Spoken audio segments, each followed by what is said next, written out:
암은 일단은 모든 우리가 대사가 떨어져요. 암세포가 크기 위해서는 우리 정상세포에 가는 에너지가 부족해질 수밖에 없거든요. 이런 부분들을 막기 위해서는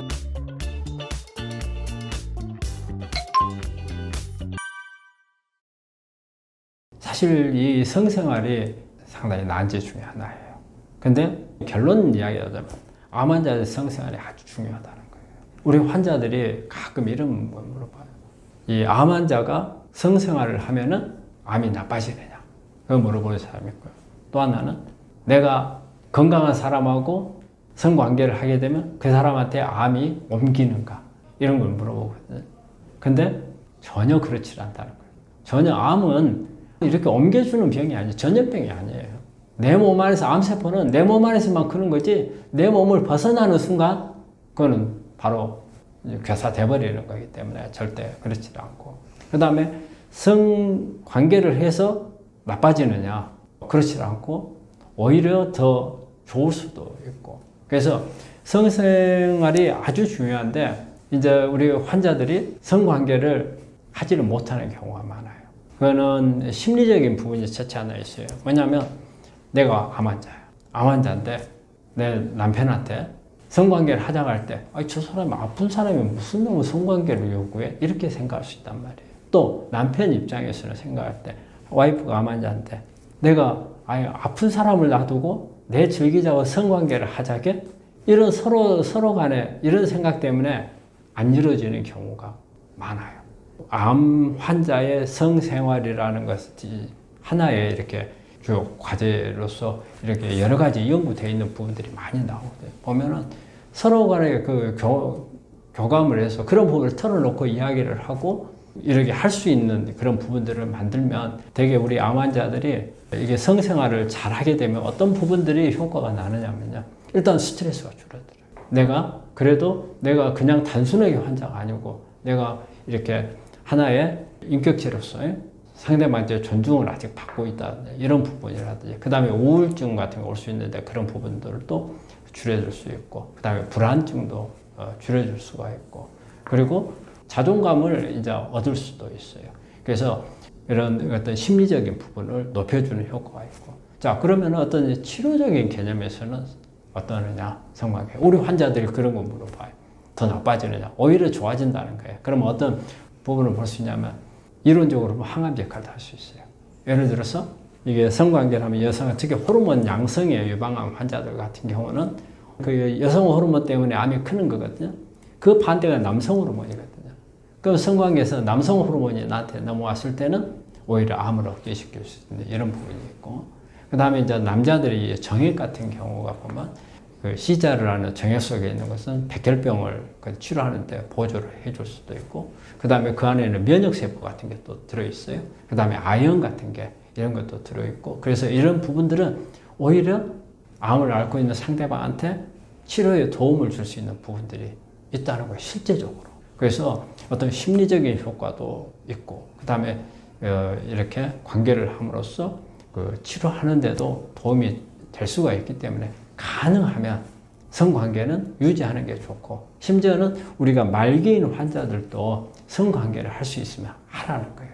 그거는 삶의 질을 높여준다는 거예요. 그래서 우리가 성관계 이런 부분들은 우리 본능적인 부분이고, 그리고 내가 인간으로서 내가 아직까지 성관계를 할 수 있는 그런 능력이 있다면은 그런 부분들을 하고자 하는 욕구가 있는 부분이거든요. 그런 부분들을 억제를 할 필요가 없고, 그런 부분들을 충분히 할 수 있도록 또 상대방이 배려를 해줄 수 있는 그런 부분이 있어야 돼요. 그래서 이 관계에 있어서는 정말 서로 간에 털어놓고 어려운 부분이 있기 때문에 저는 우리가 의사들이 이런 부분들에서 상담자 역할을 해야 된다고 봐요. 그래서 저는 우리 강의를 할 때 이런 부분에 대해서 환자들이 질문을 하면은 꼭 답을 해주고, 특히 이런 것 때문에 이혼하는 경우가 많아요, 환자들이. 그러니까 이게 이제 단절이 되는 거예요. 근데 남녀 간에 이게 성관계가 단절이 되다 보면은 극단으로 가면 이혼까지 가는 경우가 많은데, 이런 부분들을 잘 해결해 준다면 그런 부분들을 막아줄 수가 있고, 암 환자들이라는 게 그런 부분 때문에 이혼까지 간다면 이 충격이 더 암을 악화시킬 수 있거든요. 그런 부분도 막아줄 수 있는 효과가 있어서, 그래서 이게 우리 암 환자들의 성생활이라는 것은 아주 중요한 부분이에요. 암 환자가 두려움을 극복하려면 어때요? 암 진단을 받았잖아요. 진단 받았는데 여러 분류로 나눠요. 진짜 별거 아닌 것처럼 생각하는 사람이 있어요. 그래? 그거야 암 가지고 죽겠나? 이렇게 생각하는 사람이 있는데 또 어떤 사람은 완전 자포자기 해버리는 사람이 있고 그 다음에 더 심한 사람들은 부인을 해요. 나는 암이 아니야. 그리고 누가 와서 너 진단 맞아? 그러면 그 사람 쳐다보려고 안 해요. 부인을 해버리는 경우. 그래가지고 이런 사람들은 아무것도 못하고 멍하니 있어버리는 사람들. 이런 이제 다양한 부류로 나오는 거예요. 그런데 이제 어느 정도 시간이 지나면 이거에 대해서 이제 내 머릿속에서 이걸 여러 가지로 분석을 하고 내가 그걸로 인해서 스트레스를 받고 내가 힘들면 안 되기 때문에 그걸 극복하는 방법들이 안에서 막 만들어져요. 우리 몸 안에서, 우리 머릿속에서 만들어진다고. 그래서 이거를 내가 어떤 극복할 수 있는 에너지로 이렇게 전환을 시켜가지고 의욕을 만들고 하는 사람들이 있고 또 어떤 사람은 내가 의욕은 없어. 하지만 내가 살아야 된다. 노력해야 된다. 그래서 노력을 하려고 하는 그런 타입이 있고 또 어떤 타입은 아예 나 몰라 하고 가버린단 말이에요. 그러니까 어쨌든 그 세 사람 다 두려움은 다 있어요. 그럼 이제 그 부분들을 이제 극복을 해야 하잖아요. 극복을 하려면 무조건 암 이길 수 있어. 그러니까 네 잘해봐. 이래가지고는 절대 극복을 못해요. 이 사람한테 극복할 수 있는 어떤 희망적인 부분을 만들어줘야 돼. 그럼 이제 그런 부분들이 뭐냐면 암이 어떤 내 목숨을 앗아갈 정도에까지 그런 부분이 아니다는 걸 심어주고 또 그 사람이 가지고 있는 상황에서 그 사람이 예를 들어서 사기 말기로 발견이 됐다. 그러면 참 아무리 설명을 해도 어렵겠죠. 그런데 완전히 풀 죽어가지고 다운이 돼 있는 경우가 많아요. 그럼 이런 환자들한테는 우리 통계 자료를 보여줘야 돼. 봐요. 이 암은 예를 들어서 유방암이다. 1기, 2기밖에 안 됐어. 이거는 5년 생존율이 90%야. 그런데 뭘 걱정을 해? 이런 부분 의외로 다운이 된 사람들이 많다. 그러면 이런 사람들한테는 암에 대한 통계 자료를 보여줄 필요가 있어요. 그래서 그 사람들이 이걸 보고 내가 좋아질 수 있는 가능성이 90%네? 그러면 어때요? 안심을 할 거 아니에요. 그래서 그때 이제 두려움에서 벗어날 수가 있고. 그런데 암 환자들이 그런 거 가지고도 안 될 때가 있어요. 그러면 이제 이때는 또 뭘 가지고 하느냐. 온갖 치료법들을 다 설명을 해줘요. 저 같은 경우는 앞으로 이런 치료들이 나온다. 그런데 이런 치료율은 생존율이 몇 프로 정도까지 되는 이런 치료법들이 나온다. 그러니까 당신이 그런 치료법들이 다 나올 때까지 잘 몸만 간수하고 있으면 얼마든지 치료가 될 수 있으니까. 그런 부분들이 이 환자가 암을 이길 수 있다는 그런 부분들을 할 수 있도록 어떤 근거를 만들어줘야 돼요. 단순히 무조건 이렇게 좋아질 거야. 이런 부분 가지고 설득이 잘 안 돼요. 그런데 우리가 이제 예를 들어서 종교를 가지고 있는 사람이라든지 심신요법을 하고 하는 사람들은 그걸 통해서 어떤 극복할 수 있는 힘이 생길 수는 있어요. 근데 그렇지 않은 사람들은, 많은 사람들은 그렇지를 못하거든. 그리고 또 그런 사람들은 보면 되게 소신을 만들어요. 자기 안에다가. 특히 종교를 가지고 있는 분들은. 그래서 그 부분이 항상 자기하고 내적으로 같이 있으면서 그래서 안정을 할 수 있도록 도와주고. 근데 우리 환자한테 나는 이 이야기를 항상 해요. 어떤 이야기냐. 우리 이순신 장군이 생즉사 사즉생 그랬잖아요. 살려고 하면 죽을 것이요. 죽으려고 하면 살 것이다. 근데 우리 환자들이 살기를 바라요. 그런데 하는 행동은 죽으러 가는 것처럼 행동을 한단 말이에요. 그래서 자, 우리 인생이라는 것은 어쨌든 한번 살고 나면 가는 거다 그 말이에요. 누군가는 한번 가는데 좀 빨리 가느냐 늦게 가느냐 차이밖에 없다. 그런데 뭐가 그리 두렵냐. 남들은 안 가고 나 혼자 간다면 두려울 거지만 다 가는 거니까 대신 내가 살려고 발버둥 치면은 진흙탕 속으로 더 빠져들어가서 안 좋아진다. 그게 스트레스가 되니까 자, 운명은 제천이다. 하늘에 맡기고 내가 죽어도 좋아 했을 때 당신은 살아난다. 그래서 항상 난 환자들한테 교육시키면서 그 말을 해요. 아니 생즉사 사즉생 이것을 말하거든요. 근데 의외로 환자들이 자주 듣다 보면 그런 부분에 대해서 조금 대담해지는 것 같고 좀 불안감을 떨치는 것 같고 근데 그래도 안 되는 사람들이 있잖아요. 그래도 안 되는 사람들은 이제 약을 이용을 하는 수밖에 없어요. 항불안제라든지 우울증 치료라든지 그 다음에 잠도 잘 못 자잖아요. 그러면 수면 유도제라든지 이런 부분들 그리고 햇빛 같은 것을 많이 보게 하고 그 햇빛 같은 걸 많이 보고 상당히 긍정적으로 바뀌어요. 그래서 그런 부분들을 많이 동원을 해가지고 하고 있어요. 우리가 이제 불면증 치료가 그렇게 이제 간단하지는 않아요. 그리고 우리 암 환자들이 워낙 불면증을 많이 가지고 있는데 제 일부는 스트레스를 제거해 주는 거, 스트레스를 이렇게 이제 제거해 주려면 암으로 인해서 내가 어떤 앞으로 문제가 되지 않겠다는 것을 인식시켜 주는 이런 방법들, 어떤 교육적인 거, 통계 자료를 설명해 주거나 미래의 어떤 치료법이라든지 이런 부분들에 대해서 환자가 인식을 하고 고무가 될 수 있는 그런 부분들이 있어야 되고, 그 다음에 생활 습관에서 고쳐야 될 부분이 있어요. 생활 습관에서 고쳐야 될 부분은 일단은 잠이 안 오는데 침대에서 오랫동안 누우시면 더 잠이 안 와요. 그래서 말이 그래요. 누워서 5분 안에 잠이 들겠다는 그게 없으면 바로 일어나라는 거예요. 일어나서 자기 어떤 업무를 한다든지 하고 다시 졸리운 증상이 있을 때 그때 들어가서 누우라는 거. 그리고 우리 되게 이게 불면증 있는 사람들이 저녁에 잠을 못 자니까 아침에 빨리 안 일어나요. 늦잠을 자죠. 그러면서도 막 몸도 찌뿌둥하고 안 좋잖아요. 그래서 우리 불면증 있는 사람들은 아침에는 자든지 못 자든지 딱 일정한 시간에 일어나라는 거예요. 일어나고. 그리고 저녁에 간식을 먹거나 그 다음에 저녁에 운동하지 말라는 거예요. 이 간식을 먹게 되면은 어때요? 내가 저녁에 내 몸은 일을 해야 돼요. 일을 해야 되기 때문에 긴장 상태에 빠져요. 그 다음에 운동을 하게 되면 각성 호르몬, 즉 교감신경이 항진이 돼 있어서 잠을 자는데 방해가 되는 그런 부분들이 우리가 생활 습관에서 해야 되고, 또 이런 부분들을 해볼 수 있어요. 수면 일기라는 거 한번 써보는 것도 괜찮아요. 내가 왜 잠이 안 오는가 나름대로 분석을 하고, 그 다음에 내가 자는 시간이 얼마나 자는가, 그리고 내가 잠든 시간하고 일어나는 시간, 이것도 체크해 볼 필요가 있어요.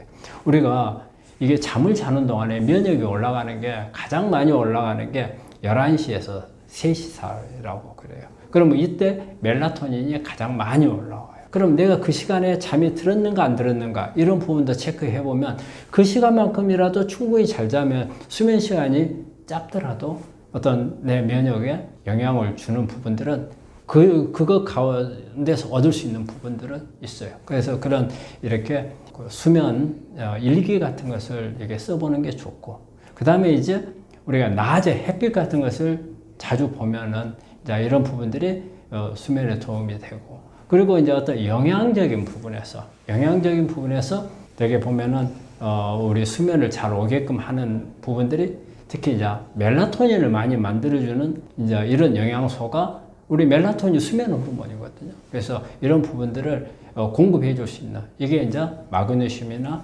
비타민 B6, 그 다음에 B12번. 그래서 이런 건 되게 뭐 현미나 그 다음에 시금치, 멸치, 그 다음에 견과류 이런 데 많이 들어있거든요. 또 우리가 이제 기호식품으로 카페인이 많이 들어있는 커피라든지, 사실 녹차가 좋긴 하지만 불면증이 있는 사람들은 저녁에 녹차는 안 드시는 게 좋을 것 같고, 그래서 이런 부분들이 불면증 치료하는 데 도움이 되는 부분이라고 할 수 있겠습니다. 우리 암 환자들이 체중을 늘어나는 것은 자연스럽게 늘어나는 건 좋아요. 그런데 우리 환자들이 되게 내가 암에 걸리기 전에 체중하고 암에 이완돼서 수술하고 뭐 항암 방사선을 하는 동안에 체중이 빠진단 말이에요. 그러면 이거를 보충하기 위해서 음식을 과하게 먹게 돼요. 근데 이게 좋으냐 안 좋으냐 이제 이 말이거든요. 그러니까 체중이 떨어져 있는데 내가 옛날에는 예를 들어서 지금 수술하고 암에 걸리고 나니까 한 55kg 됐어. 근데 전에 내가 한 65kg 정도 됐어. 그럼 한 10kg 정도 빠졌잖아요. 우리 환자들 생각할 때 내 체중은 옛날 65kg에 돌아가야 된다고 생각하는 분들이 있어요. 그러려면은 잘 먹어야 하잖아요. 그럼 고기도 먹고 뭐든지 잘 먹어서 체중을 높여야 된다 이렇게 생각하는 분들이 있는데 그걸 하지 말라는 거예요. 우리가 자연스럽게 내가 운동을 많이 해가지고 근육이 늘어나고, 그리고 내 생리적으로 내 생리를 유지하기 위해서 내 스스로 이게 올라가는 건 좋은데, 인위적으로 음식을 많이 먹어가지고 과체중을 어떻게 보면 이제 과체중이 되는 거예요. 그걸 만든다는 것은 좋은 게 아니고, 저는 이제 우리 환자한테 그걸 설명을 해요. 내가 많이 먹어서 내 몸 안에 들어오게 되면 이거는 누구 나눠 먹느냐, 내 몸하고 암세포하고 나눠 먹는단 말이에요. 그럼 이제 암세포가 없는 상황 같으면 괜찮하지만 내 몸에 어디엔가 숨어 있을 암이 있다면 내가 많이 먹게 되면 내 몸도 많이 먹는 거지만 암세포도 많이 배부르게 먹는 것은 그렇기 때문에 암이 클 수 있는 게 되는 거다. 그리고 내가 수술하고 항암 방사선을 하고 난 후에 내가 체중이 떨어져 있는 것은 내 컨디션이 아주 다운되지 않는 한은 이게 어떻게 보면은 그것 때문에 문제되는 부분은 아니라는 거죠. 암을 가지고 있는 사람은 암의 치료가 우선이거든요. 체중이 느는 게 우선이 아니에요. 암을 억제하는 게 우선이거든요. 그런 개념에서 본다면 너무 과식을 하는 것은 내 몸의 체중을 늘려줄 수는 있겠지만 암도 같이 키운다는 생각을 해야 된다는 거죠. 그래서 너무 체중을 옛날 체중으로 나 돌아가야 되겠다 생각하는 것은 그렇게 썩 바람직하지 못하고 근데 자연스럽게 체중이 올라가는 건 좋아요. 그렇지만은 과하게 음식을 먹어서 하는 것은 안 좋고 오히려 이런 경우 있죠. 유방암 환자들 같은 경우에 호르몬 양성인 사람들 이런 경우에는 항호르몬제를 쓰는데 이 약이 이게 체중을 늘리는 경우가 있어요. 그래서 오히려 그런 환자들한테는 항상 경고를 하는 게 체중이 늘어나면 안 된다고 하거든요. 체중을 늘리면 안 된다는 경고를 하는데 그래서 체중은 너무 우리 환자들이 예민하게 늘리는 것은 그렇게 바람직하지 않고요. 내가 느껴서 내가 정말 체중이 빠져서 기력이 너무 없고 한다면 모르겠지만 어떤 분들은 체중은 빠졌는데 난 기력이 좋아, 기분도 좋아, 그리고 몸이 가볍고 좋아. 이런 환자들이 굳이 늘릴 필요는 없는 겁니다. 우리가 암 그러면은 체중이 빠진다 생각하잖아요. 그리고 진단을 할 때도 일단은 암을 몰랐을 때 체중이 빠지면 아 이거 암이 있을지 모른다 해가지고 검사를 하는 거잖아요. 그만큼 체중하고 암하고는 관계는 비례를 하는 거예요. 그러면 왜 그럼 체중이 빠지느냐? 암세포는 우리 정상세포에 비해서 18분의 1밖에 에너지를 못 만들어요. 그러면 똑같이 정상세포만큼의 에너지를 써야 돼. 근데 만드는 것은 18분의 1밖에 못 만들어. 오히려 암세포가 에너지는 더 많이 써요.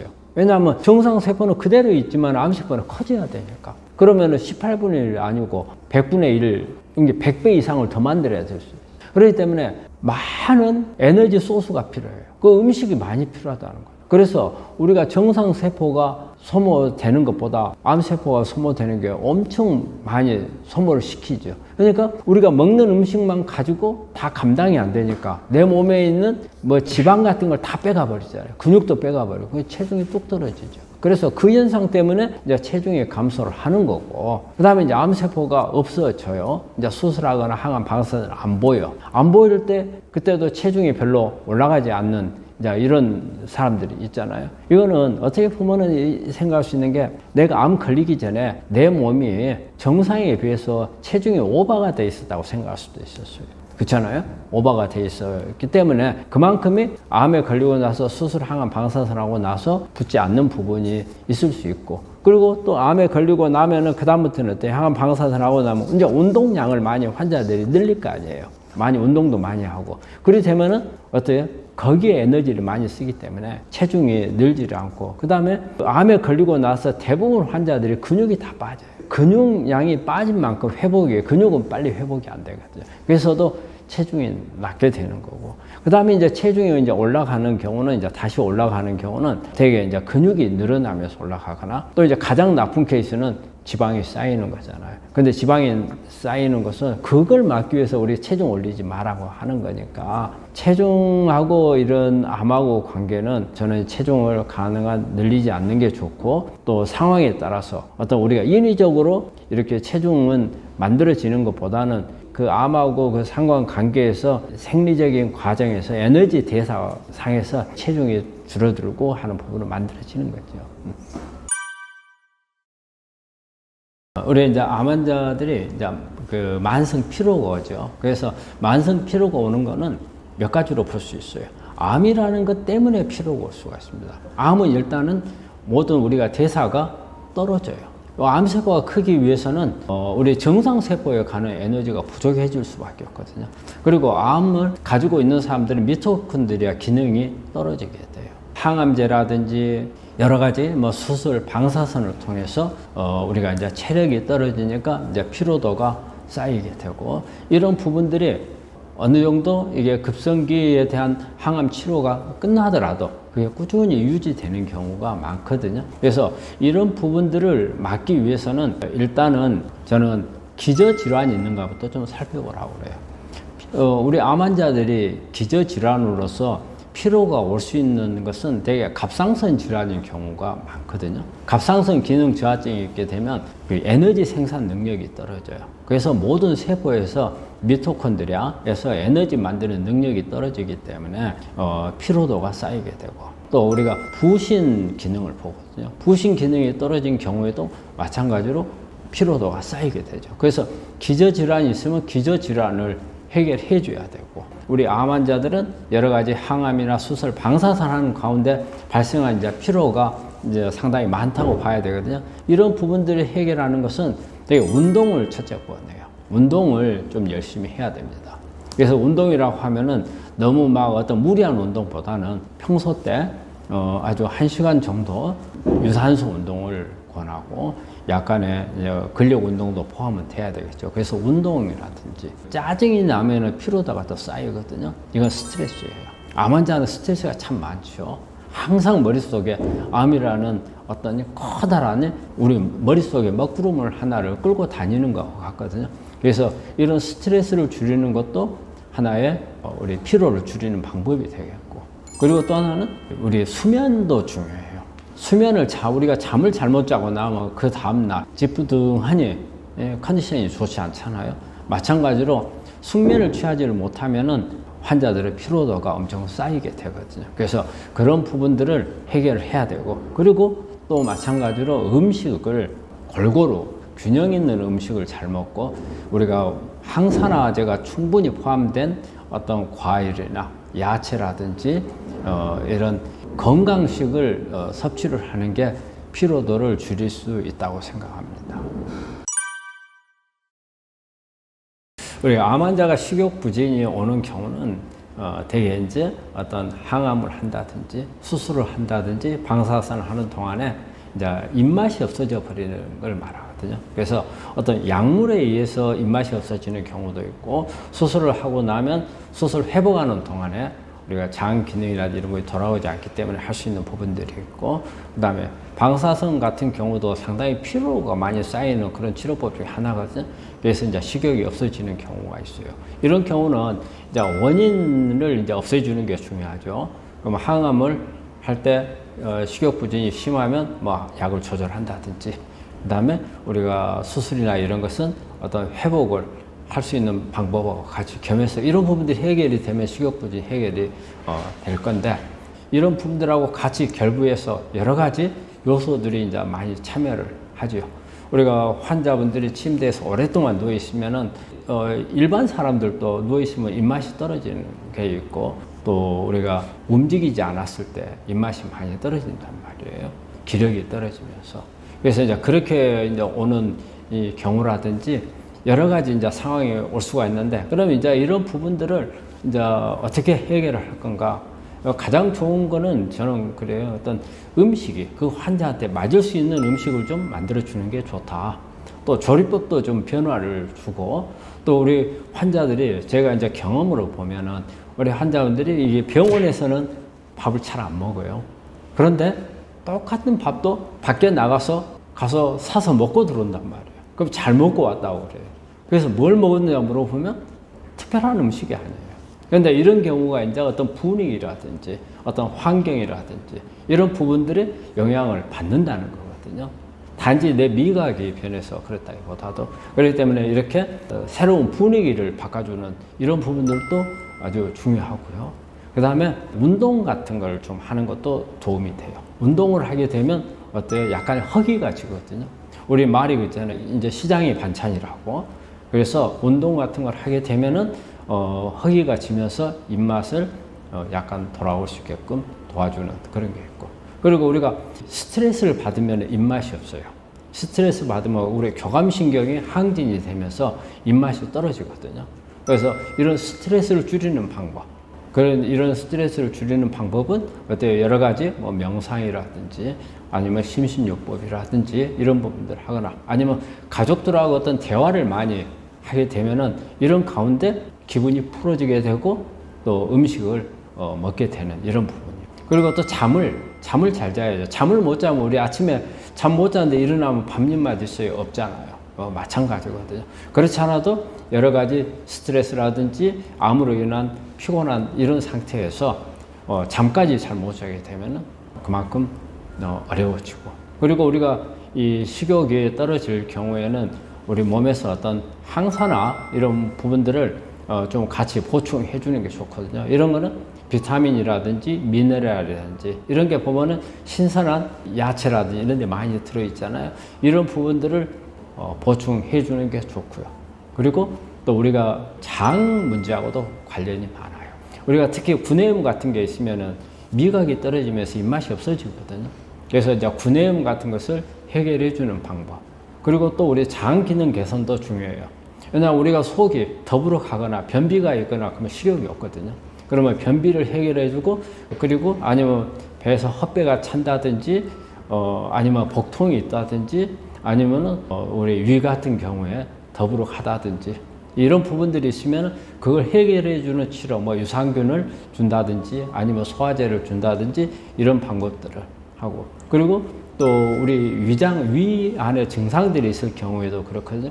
그래서 어떤 우리가 위염이라든지 이런 부분들이 있다면 이걸 또 치료하는 것도 방법이고, 그래서 식욕 부진은 다양한 방법들인데 그 외에 또 뭐냐면 미각 변화가 와버린 경우가 있어요. 이건 항암 때문에 오는 경우도 있고 어떤 심리적인 부분들도 있어요. 그래서 이런 미각을 개선시켜주는 이런 방법들, 특히 미각 개선할 때는 우리 아연과 같은 미네랄이 중요하거든요. 그래서 이런 부분들을 가지고 보충을 할 수 있는 방법도 있고, 그래서 이런 제가 이야기한 다양한 방법들을 동원을 한다면 식욕 부진은 어느 정도 해결할 수 있을 겁니다.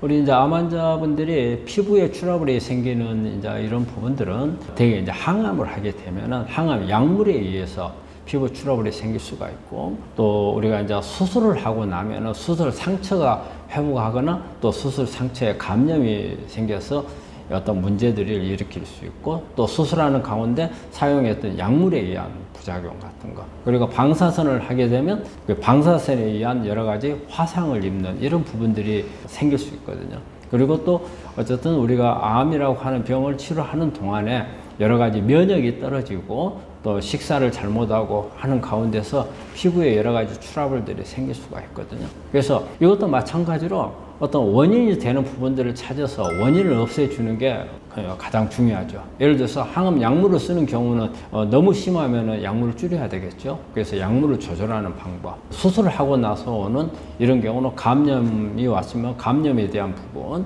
그다음에 킬로이드가 생겼으면 킬로이드에 대한 부분, 그리고 어떤 방사선으로 만들어진 부분에 대해서는 피부 관리를 해야 되는데, 전반적으로 우리가 피부 관리하는 데 있어서는 중요한 거는 그래요. 사실 목욕을 너무 자주 하는 게 그렇게 썩 좋지 않다고. 왜냐하면 목욕을 자주 하고 비누를 많이 쓰게 되면은 그만큼 피부가 빨리 탈피가 되는 거거든요. 오히려 더 건조해지기가 쉬워요. 우리 피부에 약간의 그 유지 성분들이 있는 건데 이것을 벗겨버리게 되면은 오히려 피부에서 습기가 발산이 돼서 오히려 안 좋을 수가 있고요. 그 다음에 이제 비누 같은 걸 쓰더라도 가능한 한 저자극성 비누들, 특히 유아들이 쓰는 비누를 쓰는 경우가 저자극성 또는 무자극성이거든요. 이런 걸 쓰면 피부에 자극이 적을 거고요.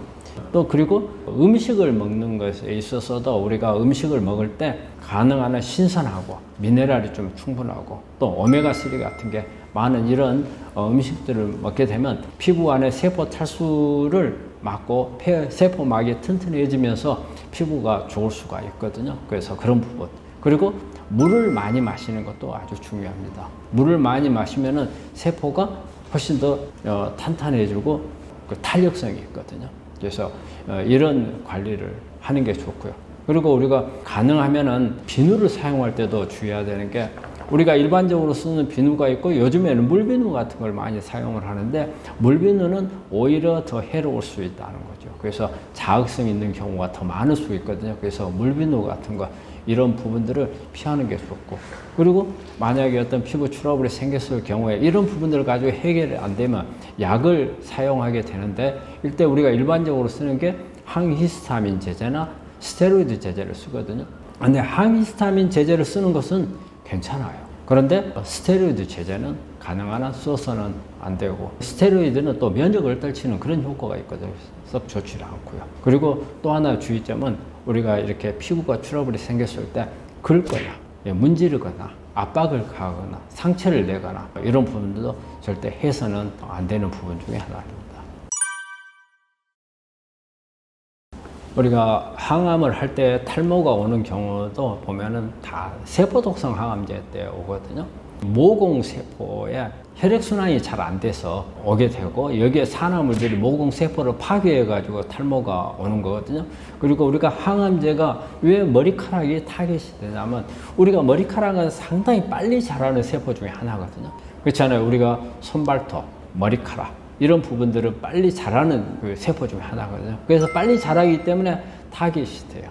그러면 우리가 이제 탈모를 막아주는 방법에서 1차적으로 빠지지 않게 해주는 가장 좋은 방법은 어때요? 이게 항암을 약이 들어갔을 때 이 모공세포에 항암제가 많이 못 가게 하는 게 중요하겠죠. 그래서 이 머리를 차게 만들어주는 게 첫 번째는 도움이 돼요. 그래서 아주 저온을 되게끔 만들면 이게 안에 있는 혈관이 수축이 돼서 우리 항암제가 많이 안 가게 되죠. 그래서 항암제가 적게 가니까 손상을 적게 입는 거죠. 그래서 이제 이런 방법들이 있고요.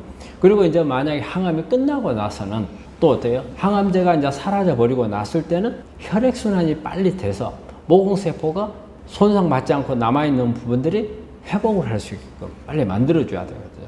그래서 항암제의 약효가 끝나고 방광기가 지난 경우에는 오히려 따뜻하게 해주는 게 중요하죠. 그리고 보면은 어느 정도 머리 주변에 우리가 샤워를 한다든가 머리 감을 때 약간의 충격을 조금씩 자극을 주는 게 상처가 나지 않는 범위 내에서 주면은 이런 경우에도 그 머리카락이 빠지는 것을 조금 예방을 할 수가 있고요.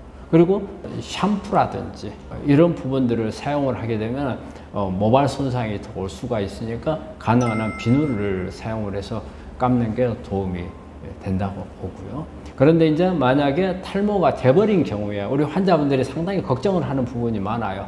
머리카락이 막 우수수 다 빠지니까. 근데 우리가 항암이 끝나고 나면은 거의 대부분 머리카락은 원상 회복이 됩니다. 그리고 어떤 경우에는 흰머리가 있던 분들도 검은 머리로 오는 분들이 있고, 그리고 오히려 머리카락이 이전보다도 더 많이 나는 경우도 있거든요. 그래서 탈모에 대해서 너무 부담을 갖거나 걱정은 안 하셔도 되고, 끝나고 나서 여러 가지 항산화제 같은 것을 많이 사용을 해주게 되면 조금 더 머리카락이 빨리 낫는데 도움이 됩니다. 우리 환자들이 이제 물어보는 것 중에 하나가, 어떤 환자들은 항암을 했는데 아무 증상이 없는 사람들이 있어요. 또 어떤 사람들은 막 한 번 1차는 조금 약하거든요, 대부분 다. 근데 1차에서부터 엄청 심한 부작용을 느끼는 사람이다. 그럼 환자들이 물어봐요. 아, 나는 증상이 아무것도 없는데 그러면 항암 효과도 없는 거 아니냐. 또 어떤 분들은 나는 너무 심하게 오는데 이러면은 암은 치료는 잘 되느냐, 이런 거 물어보는데 정확한 통계 자료는 없지만 그거에 비례하지는 않는다는 거예요. 그래서 우리가 항암제에 대한 부작용이 없는 사람들은 치료 효과가 안 나고, 부작용이 많은 사람은 치료 효과가 많이 나고, 그거는 뭐 약간씩은 뭐 좀 그럴 수는 있겠지만 제가 알고 있는 범위 내에서는 그런 근거는 별로 없는 걸로 알고 있습니다. 암 환자들한테 심리치료에 대해서 이제 많이 좀 강조하거든요. 암은 어떤 육체적인 병도 맞지만 어떤 심리적인 부분이 상당히 관여하는 게 암이에요. 왜냐하면 쉽게 생각해서 목숨하고 결부된다고 생각을 하기 때문에 그러는 거예요. 여기에서 불안증도 오고 우울증도 오고 공황장애도 오고 다양한 심리적인 변화들이 오는 거거든요. 그러면 여기서 가장 중요한 게 뭐냐, 딱 그 부분에 어떤 우리 생명이라는 부분을 한번은 직접 들여다볼 필요가 있어요. 이 부분을 저는 건드려 줘야 우리 환자들의 불안증이나 이런 부분, 심리적인 부분이 사라진다고 생각을 해요. 환자분들한테 긍정적인 생각을 갖도록 만들어야 된다는 거예요. 그러면 긍정적인 생각을 갖도록 만들면, 아, 너 괜찮아, 아니면 너 무조건 좋아질 거야, 이런 말을 할 수는 없잖아요. 그럼 본인 스스로가 긍정적인 것을 느끼려면 첫째는 암에 대한 것을 잘 알아야 된다. 알므로써 내가 내 스스로를 좀 판단할 수가 있거든요. 그럴 때 긍정적인 마인드가 생길 수가 있어요. 그리고 또 하나는 목숨에 대한 너무 애착을 갖거나 지푸라기를 잡으려고 하는 이런 마음이 오히려 더 힘들게 만들거든요. 그래서 어쨌든 우리 사람은 누구나 유한생명이라는 거죠. 무한생명이 아니고 유한생명이기 때문에 거기에 대해서 너무 극단적으로 그거에 대해서 두려워하는 이 부분을 없애주는 게 상당히 중요하다고 생각을 해요. 그래서 긍정적인 마음을 만드는 게 불안증이나 우울증을 없애는 방법인데 사실 말은 쉽지만 그 실천하기 엄청 어렵거든요. 그 스스로 하지 못하는 경우가 많아요. 그럴 때는 주변에서 도움이 필요하죠. 가족들이라든지 아니면 친지들 또 아니면 의사들 아니면은 여기에 어떤 심리를 담당하는 선생님이라든지 이런 부분들한테 도움을 받을 수가 있고 또 본인이 스스로 노력할 수 있는 방법들은 여러 가지 명상이라든지 또 뭐 저희는 이제 우리가 환자들한테 그 칼 사이먼튼의 유도 심상 같은 경우 암 심리 치료를 하기 위한 방법이거든요. 이런 방법을 동원한다든지 또 요즘에 많이 하는 MBSR이라든지 코칭이라든지 이런 다양한 심리를 도와주는 그런 치료법들이 있고요. 그리고 그 외에도 뭐 음악 치료라든지 미술 치료라든지 이런 부분들을 같이 하면 뭔가가 조금 더 자신감도 생기고 긍정적인 마인드를 가지게 되고 그리고 목숨에 대면서 너무 애착을 갖지 않거나 이런 부분이 된다면 해결을 할 수 있으리라고 보고요. 가장 중요한 거는 뭐예요? 긍정적인 마인드가 제일 중요한 것 같아요. 우리 암 환자는 한 불면증이 한 50에서 60% 정도의 환자들이 불면증을 앓는다고 되어 있어요. 그거는 첫째는 우리가 암이라는 진단을 받았기 때문에 불면증이 오는 경우가 많아요.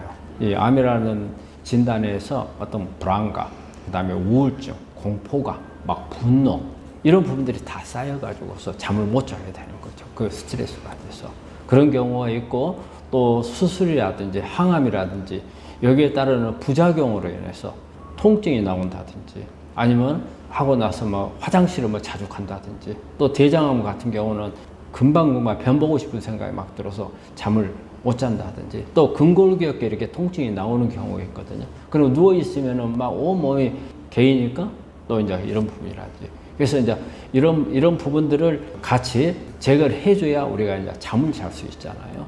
그래서 이제 그런 원인 질환들을 해결해 줘야 되는 부분이 있고 그리고 아까 심리적인 부분은 이제 이런 부분들을 해결해 줘야 되는 경우가 있고 그래서 우리가 잠을 이제 그러면은 어떻게 이제 자게 만들 건가 우리 생활하는 가운데서 우리가 고칠 수 있는 방법들이 좀 있어요. 잠을 자려면 첫째는 잠을 자기 전에 절대 침대에 눕지 말라 그런 조언을 많이 해요. 잠을 자야 된다고 생각할 때만 이렇게 침대에 들어가라. 근데 우리가 잠을 못 자는 분들이 혹시라도 누워있으면 잠들까 봐서 미리 침대에 들어가서 계속 엎치락뒤치락 하고 있거든요. 오히려 잠에 더 긴장이 돼가지고 더 잠을 못 잔다는 거예요. 그래서 딱 잔다고 졸립다고 생각할 때 침대에 들어가라는 거고요. 그리고 침대에 들어가서 30분 이내에 잠이 안 든다. 그러면 그냥 일어나는 게 원칙이에요. 일어나서 다시 졸려올 때까지 눕지 말라는 거고요. 그리고 낮에 가능한 눕지 말고 그리고 낮잠을 자지 말아요. 그리고 또 하나는 저녁에 늦게 간식을 먹어서는 안 돼요. 간식을 먹게 되면 이 간식을 소화를 시키고 해야 되기 때문에 내 몸은 또 일을 해야 돼요. 그러면 또 잠을 들지 못하게 되는 상황이 되고 그리고 저녁에 운동을 하게 되면 또 마찬가지로 우리가 긴장 상태로 들어가요. 그렇게 되면 잠을 자기가 어렵고요. 우리가 저녁에 이렇게 불빛을 이렇게 완전히 깜깜하게 하고 자는 사람들도 있겠지만은 약간 불을 켜놓고 자는 분들이 있어요. 이런 경우에는 청색등을 켜는 것을 금해야 돼요. 청색등은 우리가 잠을 잘 때 우리 몸에서 나오는 멜라토닌이라는 호르몬이 있거든요. 그 호르몬을 나오지 못하게 하는 그런 게 있어요. 그래서 그런 부분들을 자제해야 되고 그리고 이제 음식 같은 경우도 우리가 항산화물 많이 섭취를 하게 되면 수면하는 데 도움이 되거든요. 그래서 신선한 야채라든지 과일을 섭취를 하는 게 좋은데 저녁 늦게 섭취하는 것은 안 좋고요. 네, 그래서 이런 부분들을 주의를 하면은 불면증을 치료하는 데 도움이 될 거고 만약 그런데 이런 부분들을 다 하더라도 도움이 안 된다. 그래서 우리 환자들이 또 이런 분들이 있어요. 불면증 약을 먹으면 몸에 해롭고 습관성이 되고 암에 좋지 않다. 그렇기 때문에 먹으면 안 된다. 그런데 그거는 아니라고 봐요. 그래서 우리가 일반적으로 권장하는 것은 멜라토닌 제제를 권장을 해요. 그래서 멜라토닌이 우리가 잠을 오게 하는 호르몬이거든요. 우리가 눈을 감으면 멜라토닌이라는 호르몬이 나와서 잠을 청하거든요. 근데 멜라토닌 호르몬이 우리가 많이 안 나오는 사람들이 많아요. 그럴 때는 멜라토닌을 보충을 해주면 되고, 근데 그래도 안 된다. 이럴 경우에는 이제 우리가 수면 유도제라는 것을 먹죠. 근데 우리 수면 유도제를 먹는 환자가 꺼려요. 되게 이제 습관성이 된다 해서 그렇죠. 근데 이 약들이 그렇게 빨리 습관성이 되는 건 아닙니다. 뭐 몇 달을 먹어야 오는 거기 때문에 계속 자주 반복해서 먹는 것은 몇 달간 이렇게 장기 복용하는 것은 좋지 않지만, 일시적으로 내가 잠을 잘 안 올 때 한 번씩 먹는 것은 크게 나쁘지 않습니다. 오히려 약을 안 먹어서 잠을 설쳐가지고 그 다음날 힘든 것보다는 조금 이 약을 좀 먹어서 내가 잠을 잘 수 있도록 도움을 받는 게 오히려 그 다음날 훨씬 더 컨디션도 낫고 또 여러 가지 암 치료에도 오히려 더 도움이 될 수 있거든요. 그래서 이런 약을 먹는데 너무 두려워할 필요는 없습니다. 필요할 때는 드시는 게 오히려 낫습니다. 우리 항암제를 사용을 하게 되면 손발 저린 증상이 정말 심합니다. 특히 이제 세포독성 항암제가 이제 그런 작용을 하거든요. 우리가 이제 항암제라 하면 세포독성 항암제가 있고, 그 다음에 표적치료제가 있고, 면역 항암제가 있어요. 면역 항암제나 표적치료제는 그렇게 심한 손발 저린 증상이 나오질 않아요. 근데 우리가 세포독성 항암제라는 것은 말 그대로 세포를 통째로 죽이는 작용을 하는, 이런 작용을 하는 거고, 표적이나 이런 거는 유전자를, 그 암 성장 신호를 주는 유전자만 타겟으로 하기 때문에 그런 손발 저림 증상은 별로 많지는 않은데, 세포독성 항암제는 산화물을 많이 만들어서 죽이기 때문에 그런 작용이 나와요. 그래서 우리 말초신경, 손이나 발에 가는 말초신경에 우리가 항암제가 산화물을 만들어서 이게 수초를, 그러니까 우리 신경이 있고 그걸 싸고 있는 수초가 있거든요. 신경 수초가 있어요. 신경 수초를 벗겨내버리고, 그래서 여기서 방전이 돼요. 그래서 우리가 손발 저리는 증상이 나오거든요. 그래서 이게 세포독성 항암제를 사용하게 되면 미리 조금 더 예방을 하는 차원에서 손발 저림에 대한 치료를 같이 겸해주는 게 도움이 돼요. 증상이 나오기 전에. 가장 중요한 거는 이 수초를 벗기지 않게 하는 게 중요합니다. 수초를 벗겨버리고 나서 손발 저린 증상이 심해져서 이걸 치료해갖고 회복하기가 그리 쉽지 않아요. 그러니까 증상이 오기 전에 못 벗기게 하는 게 가장 중요해요. 그러면 이런 경우에 쓸 수 있는 것들이 이제 항산화제죠. 그래서 보통 이런 항산화제는 우리가 비타민 C라든지 또 알파리보익산이라든지 이런 이제 항산화제를 쓰는 경우가 있고, 또 이제 우리 비타민 B12가 이런 말초신경염에 도움을 줘요. 그래서 이제 그런 부분도 이제 약으로서 이제 기능식품 보조제로서 이렇게 사용할 수가 있고, 그리고 이제 그 외로서 이제 이렇게 사용할 수 있는 방법들은 따뜻하게 해주는 게 상당히 도움이 돼요. 그래서 따뜻하게 해준다는 것은 혈액순환을 촉진시켜 주는 거죠. 그래서 혈액순환을 시켜서 산화물이 이게 신경을 건드리는 것을 이제 막아주도록 하고, 그 다음에 항산화제가 잘 갈 수 있도록 해주고, 온열치료 따뜻하게 해주는 거. 그래서 따뜻하게 해주는 것은 족욕기라든지 이런 거다. 그리고 항상 어디 밖에 나오면 뜨뜻한 물에 담궈가지고 발을 좀 담궈 놓는다든지 이런 방법들을 쓰는 것도 도움이 되고, 그리고 이제 그 외에 이렇게 이제 방법들은 운동을 많이 하는 게 좋아요. 운동 자체가 혈액순환이거든요. 우리가 그 혈액순환 개선시켜주는 이런, 우리가 약물을 사용할 때도 혈액순환 개선제를 또 같이 사용해 주는 것도 괜찮거든요. 그러니까 운동이 그런 효과를 내고요. 그리고 또 마찬가지로 이게 그런 손발 저린 것도 약간 심리적인 부분하고 관련이 많아요. 되게 손발 저린 게 낮에는 별로 못 느끼는 사람들이 있어요. 근데 저녁이 되면은 손발 저린 게 심해서 잠을 못 자는 사람들이 많거든요. 그거는 우리가 낮에는 어떤 우리 머릿속에 있는 시선이나 관심이 여러 군데로 분산이 돼요. 그래서 저리고 하는 부분들을 잘 느끼지 않는 경우가 있어요. 그리고 견딜만 해요. 근데 저녁은 모든 게 시선이 이쪽으로, 관심이 이쪽으로 집중이 돼요. 그랬을 때 좀 더 아주 심한 통증으로서 느낀단 말이에요. 그래서 이런 심리적인 부분인데 여기에 특히 스트레스가 아주 또 역할을 해요. 우리가 스트레스가 많으면 저녁에 잘 때 이 스트레스에 잠을 못 자게 만들고 잠을 못 자면서 관심이 이 손발 저린 대로 가버리거든요. 그래서 이런 스트레스 해결을 하고 그리고 이렇게 비타민이라든지 이렇게 항산화제가 많이 들어가게 되면 그 수초로 벗기는 걸 막아주기 때문에 우리가 신선한 과일, 야채 그리고 미네랄들이 많이 들어있는 이런 음식들을 먹으면 상당히 도움이 됩니다. 암 환자들이 치료하는 동안에 항암도 하고 방사선도 하고 수술도 받게 되면은 면역이 떨어져요. 그렇게 되면 감염에 노출될 가능성이 많아요. 특히 우리가 항암하는 경우는 항암제가 우리 호중고를 파괴를 시켜서 이 감염 위험이 아주 높죠. 자, 그러면 우리 몸에 감염을 예방하기 위해서는 몇 가지 루트를 생각해 봐야 돼요. 우리가 감염에 가장 잘 오는 것은 구강에서부터 장을 통해서 오는 감염이 많다고 봐야 돼요. 구내염 같은 게 오는 것을 예방을 잘 해야 되고, 그리고 음식 같은 것을 음식이 아주 불결한 음식 이런 부분들을 피하고 신선한 음식, 그 다음에 상하지 않는 음식들을 먹어서 장염이라든지 이런 부분들을 오지 않게끔 막아줘야 되고, 그러려면 장 내 미생물들이 좋아야 하잖아요. 그래서 유익균들이 많아야 되니까 우리가 프로바이오틱스라든지 이런 유산균 제제를 먹어서 장을 좋게 만들어야 되고, 그 음식 먹는 습관이라든지 너무 막 기름진 것을 좋아한다든지 막 야식이나 막 간식을 많이 먹는다든지 그래서 장이 힘들게 되면 그만큼 감염이 될 수 있는 가능성이 많고요. 그 다음에 또 올 수 있는 루트가 폐잖아요. 폐이기 때문에 특히 폐에 대한 감염도 구강을 통해서 오는 경우가 많아요. 그래서 구강이 아주 중요해요. 구강 위생에는 구강 내에 있는 치아예요, 치아. 그래서 우리 암이 있는 분들은 우리가 이런 항암이라든지 이런 치료를 하기 전에 어떤 치아에 어떤 문제가 있는가 이런 부분도 꼭 봐야 돼요. 그래서 먼저 그런 게 있으면은 해결을 해야 돼요. 그래서 이게 구강에 감염이 되지 않도록 해야 되거든요. 만약에 그런 부분이 안 됐을 경우에는 이제 폐에 어떤 영향을 줄 수가 있는 거고, 그리고 이제 그 외에 어때요? 뭐 감기라든지 여러 가지 면역이 약해지면서 기관지염 이런 부분들이 올 수 있는 그런 폐 루트가 또 하나 있고요. 그리고 또 하나 올 수 있는 부분은 이제 피부가 있죠. 피부 같은 경우는 특히 이제 운동하거나 하면서 상처가 나질 않아야 돼요.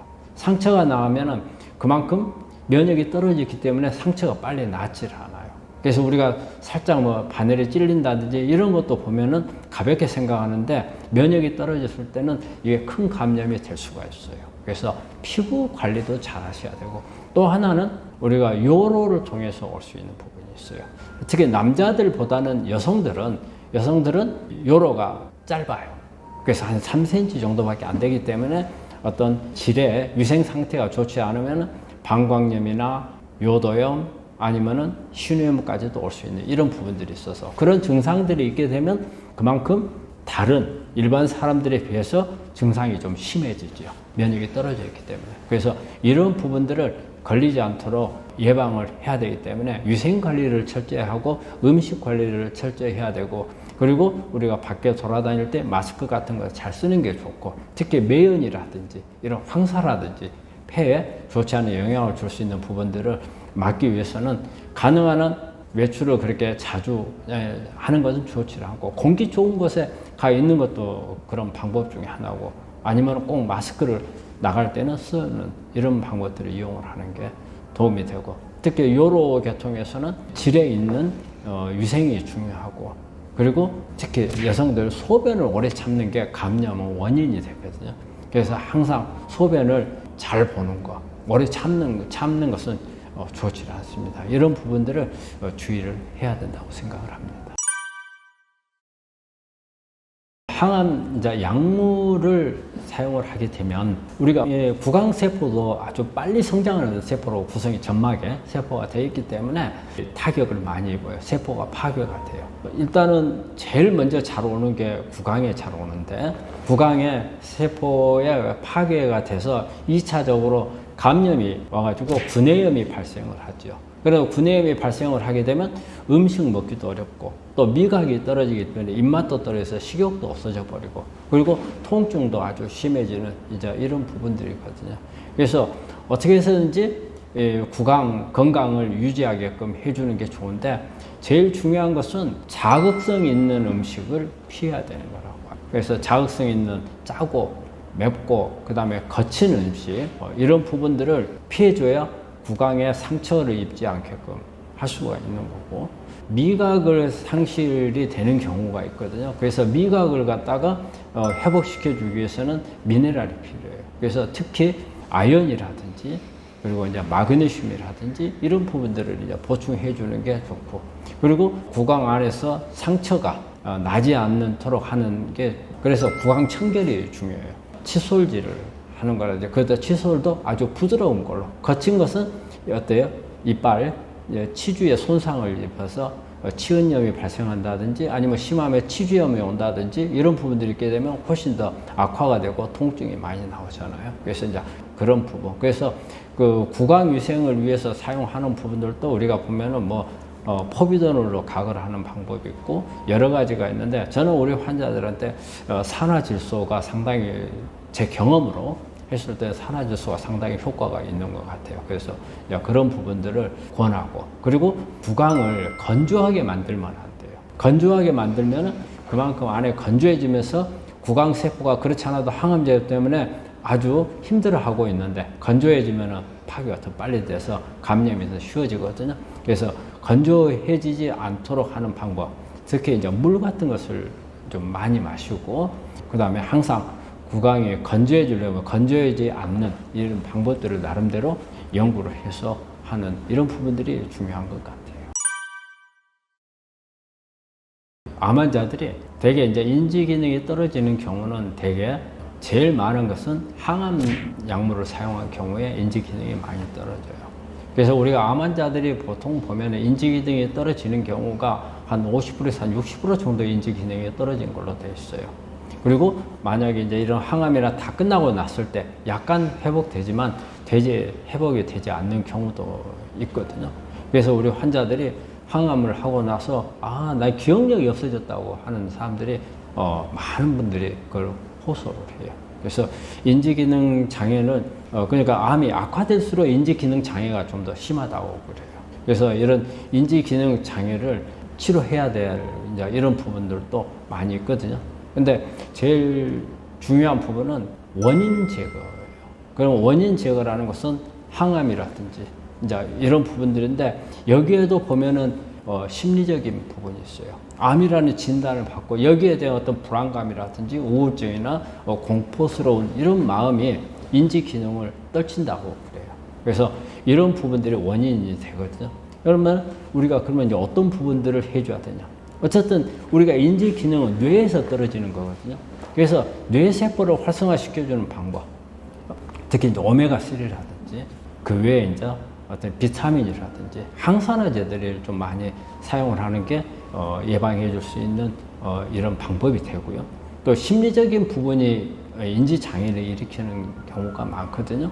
그래서 이런 부분들을 해결하려면은 가장 중요한 게 가족들이라고 생각을 해요. 가족들이 옆에서 대화를 많이 해주고 안정을 시켜주고 불안감을 해소해주면은 그만큼 인지 장애가 덜하다는 거예요. 그리고 인지 장애는 대화가 적을수록 인지 장애가 더 심해져요. 그래서 가능한 한 환자가 대화를 많이 할 수 있게끔 이렇게 도와주는 게 중요한 그런 부분이 되고, 또 우리가 인지 장애는 여러 가지 관심을 갖도록 만들어 주는 것도 좋아요. 뭐 책을 독서를 한다든지 뭔가 취미생활 뭐 뜨개질을 하든지 뭐 어떤 악기를 하나 한다든지 이런 부분들을 하게 되면 거기에 관심을 가지면서 인지가 떨어지는 부분들을 좀 많이 막아줄 수가 있거든요. 그리고 인지 장애가 이렇게 올 때는 우리가 항암제라든지 이런 걸 사용할 때도 한 번 정도는 약물 사용 용량이라든지 이런 부분들을 한 번 정도는 더 고려해 볼 필요도 있습니다. 암 치료하는 동안에 근육통이 오는 경우가 많거든요. 대개 이제 근골격계라고 하죠. 뼈하고 이런 부분들. 잘 오는 경우는 대개 이제 수술 끝나고 오는 경우에는 어느 한 장기 부분에서 수술을 하게 되면 그만큼을 장기 드러내게 돼요. 그럼 우리는 대칭해서 균형이 깨지는 거예요. 그런데 우리가 이 아주 사소하게 조그만 덩어리로 드러내서 대칭이 얼마나 깨지겠느냐 하는데, 우리 몸에서는 정말 아주 예민해요. 말이 그래요. 우리가 발가락에 상처가 나면은 두통이 온다는 거예요. 그러면 상처는 발가락이 왔는데 왜 두통이 오느냐? 발가락에 상처가 나면서 발가락 주변에 있는 근육이 움직임이 달라지는 거예요. 이 달라지는 움직임이 머리끝까지 연결이 된다는 거예요. 그래서 머리에 있는 두피에 있는 근육들이 밸런스가 깨지면서 두통이 온다고 하거든요. 그만큼 우리 수술이라는 것은 우리 근골격의 균형을 깨뜨리는 거예요. 그래서 통증이 올 수가 있고, 항암을 하거나 또 우리 특히 유방암 같은 경우라든지 이런 경우에는 또 전립선암이라든지 항호르몬제들을 사용하는 경우가 많거든요. 그러면 뼈가 약해져요. 뼈가 약해지면 이게 이제 관절염도 올 수가 있고, 그 다음에 골절도 잘하고 이런 부분들이 오기 때문에 우리가 암 환자들은 근골격계에 문제가 상당히 많이 오죠. 그러면 이제 이런 부분들을 예방을 해줄 수 있는 방법들이 뭐가 있겠는가? 일단은 기본적으로 이런 균형이 깨지고 어쨌든 뼈가 약해지는 부분에 맞춰가지고 이제 치료를 해주는 게 좋은데, 일단은 근골격에서는 첫 번째가 근력이 약해지면 안 된다고 봐요. 운동을 열심히 해야 돼요. 근데 되게 이런 분들이 관절까지 약해지는 분들이 있거든요. 이런 경우에는 뭐 우리가 걷는다든지 아니면 달리기를 한다든지 뭐 무거운 것을 든다든지 이런 부분들을 하기 어렵잖아요. 또 우리 운동하신 분들이 되게 암 환자분들이 운동을 하면은 어디엔가 좀 땀을 뻘뻘 흘리면서 뭐 올라가고 좀 경사진 데는 올라갔다 내려갔다 하는 것을 해야 운동하는 기분이 난다고 생각을 하는데 관절 문제가 생기거든요. 그래서 하지를 못하는데, 가능한 한 걷는 운동을 해서 오히려 통증을 완화될 수 있으면 좋은데, 걷는 것을 좀 하기도 어려운 환자들이다. 이런 경우에는 실내에서 하는 사이클이라든지 또 아니면 수영이라든지 정 어렵고 지금 항암을 하고 있는 이런 환자들이 한다면 기력이 없단 말이에요. 그러면 실내에서 왔다 갔다 하는 거라든지, 저는 그래요. 우리 환자들한테 정 힘들면 침대에서 뒹굴기라도 하라고 하거든요. 그래서 이 근육이 빠지지 않게끔 이렇게 만들어주는 것도 그런 통증을 완화시켜주는 하나의 방법이에요. 그래서 그런 근육을 강화를 시켜줘서 그러는 동안에 균형을 맞춰주는 이런 부분들이고, 그리고 관절에 대한 부분들은 관절이 약해지기 때문에 나중에 이런 부분들에 대한 약을 써야 되겠지만, 관절을 보호하는 것은 가능한 한 관절에 무리가 가지 않아야 돼요. 그래서 운동을 하더라도 그런 부분들을 해야 되고, 그리고 우리가 이런 통증이라고 하는 것은 어떻게 보면 상당히 주관적이에요. 객관적인 것보다는 주관적인 자기만의 느낄 수 있는 이런 부분이기 때문에 심리적인 부분이 많이 관여를 해요. 특히 만성질환 같은 경우는 통증을 일으킬 수 있는 원인이 제거됐음에도 불구하고 통증이 나오거든요. 이게 만성 통증의 특징이거든요. 이런 경우에는 심리적인 부분이에요. 이 통증에 대한 통증이 있었을 때, 원인이 있었을 때 이 통증이 머리에 계속 자극이 돼서 머리에서 이 통증에 대해서 자극이 없어도 통증으로 인식하게 돼버리는 게 만성 통증이거든요. 그래서 이런 경우에는 어떤 심리적인 부분이 많이 관여를 하기 때문에 뭔가 심리적으로 안정을 시켜주는 이런 부분들이 상당히 중요하고, 또 그렇게만 해도 안 되는 경우는 우리가 그 원인이 있던 부위에서 신호가 가는 부분을 차단시켜주는 이런 치료도 하거든요.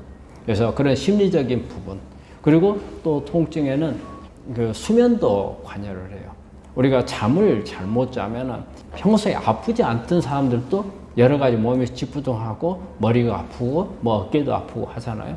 그런데 잠을 잘못 자게 되면 그렇지 않아도 이런 통증이 있는 부분에다가 이게 같이 얹혀지는 경우가 생깁니다. 그래서 그런 부분도 근육이나 이런데 통증을 줄이기 위해서는 노폐물이 쌓이는 것을 줄여주는 것도 중요하거든요. 이거는 비타민이나 미네랄이 해결을 해주는 거예요. 그래서 이제 그런 부분들로 이제 할 수 있는 방법이 있는데, 이거 가지고 되지 않는 경우는 이제 우리가 약물을 써야 되는 거죠. 약물은 우리 암 환자들한테 쓰는 약물은 가능한 한 약물 중에서 면역을 떨치지 않는 약물들을 써야 돼요.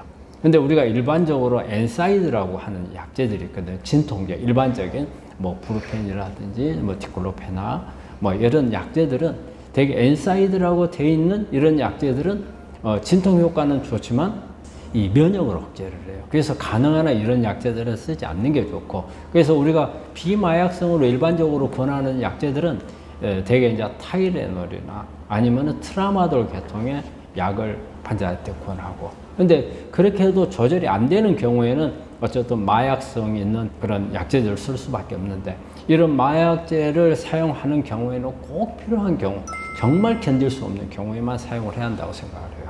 왜냐하면 이런 마약성 진통제는 우리가 나중에 중독이라는 문제가 또 생길 수 있잖아요.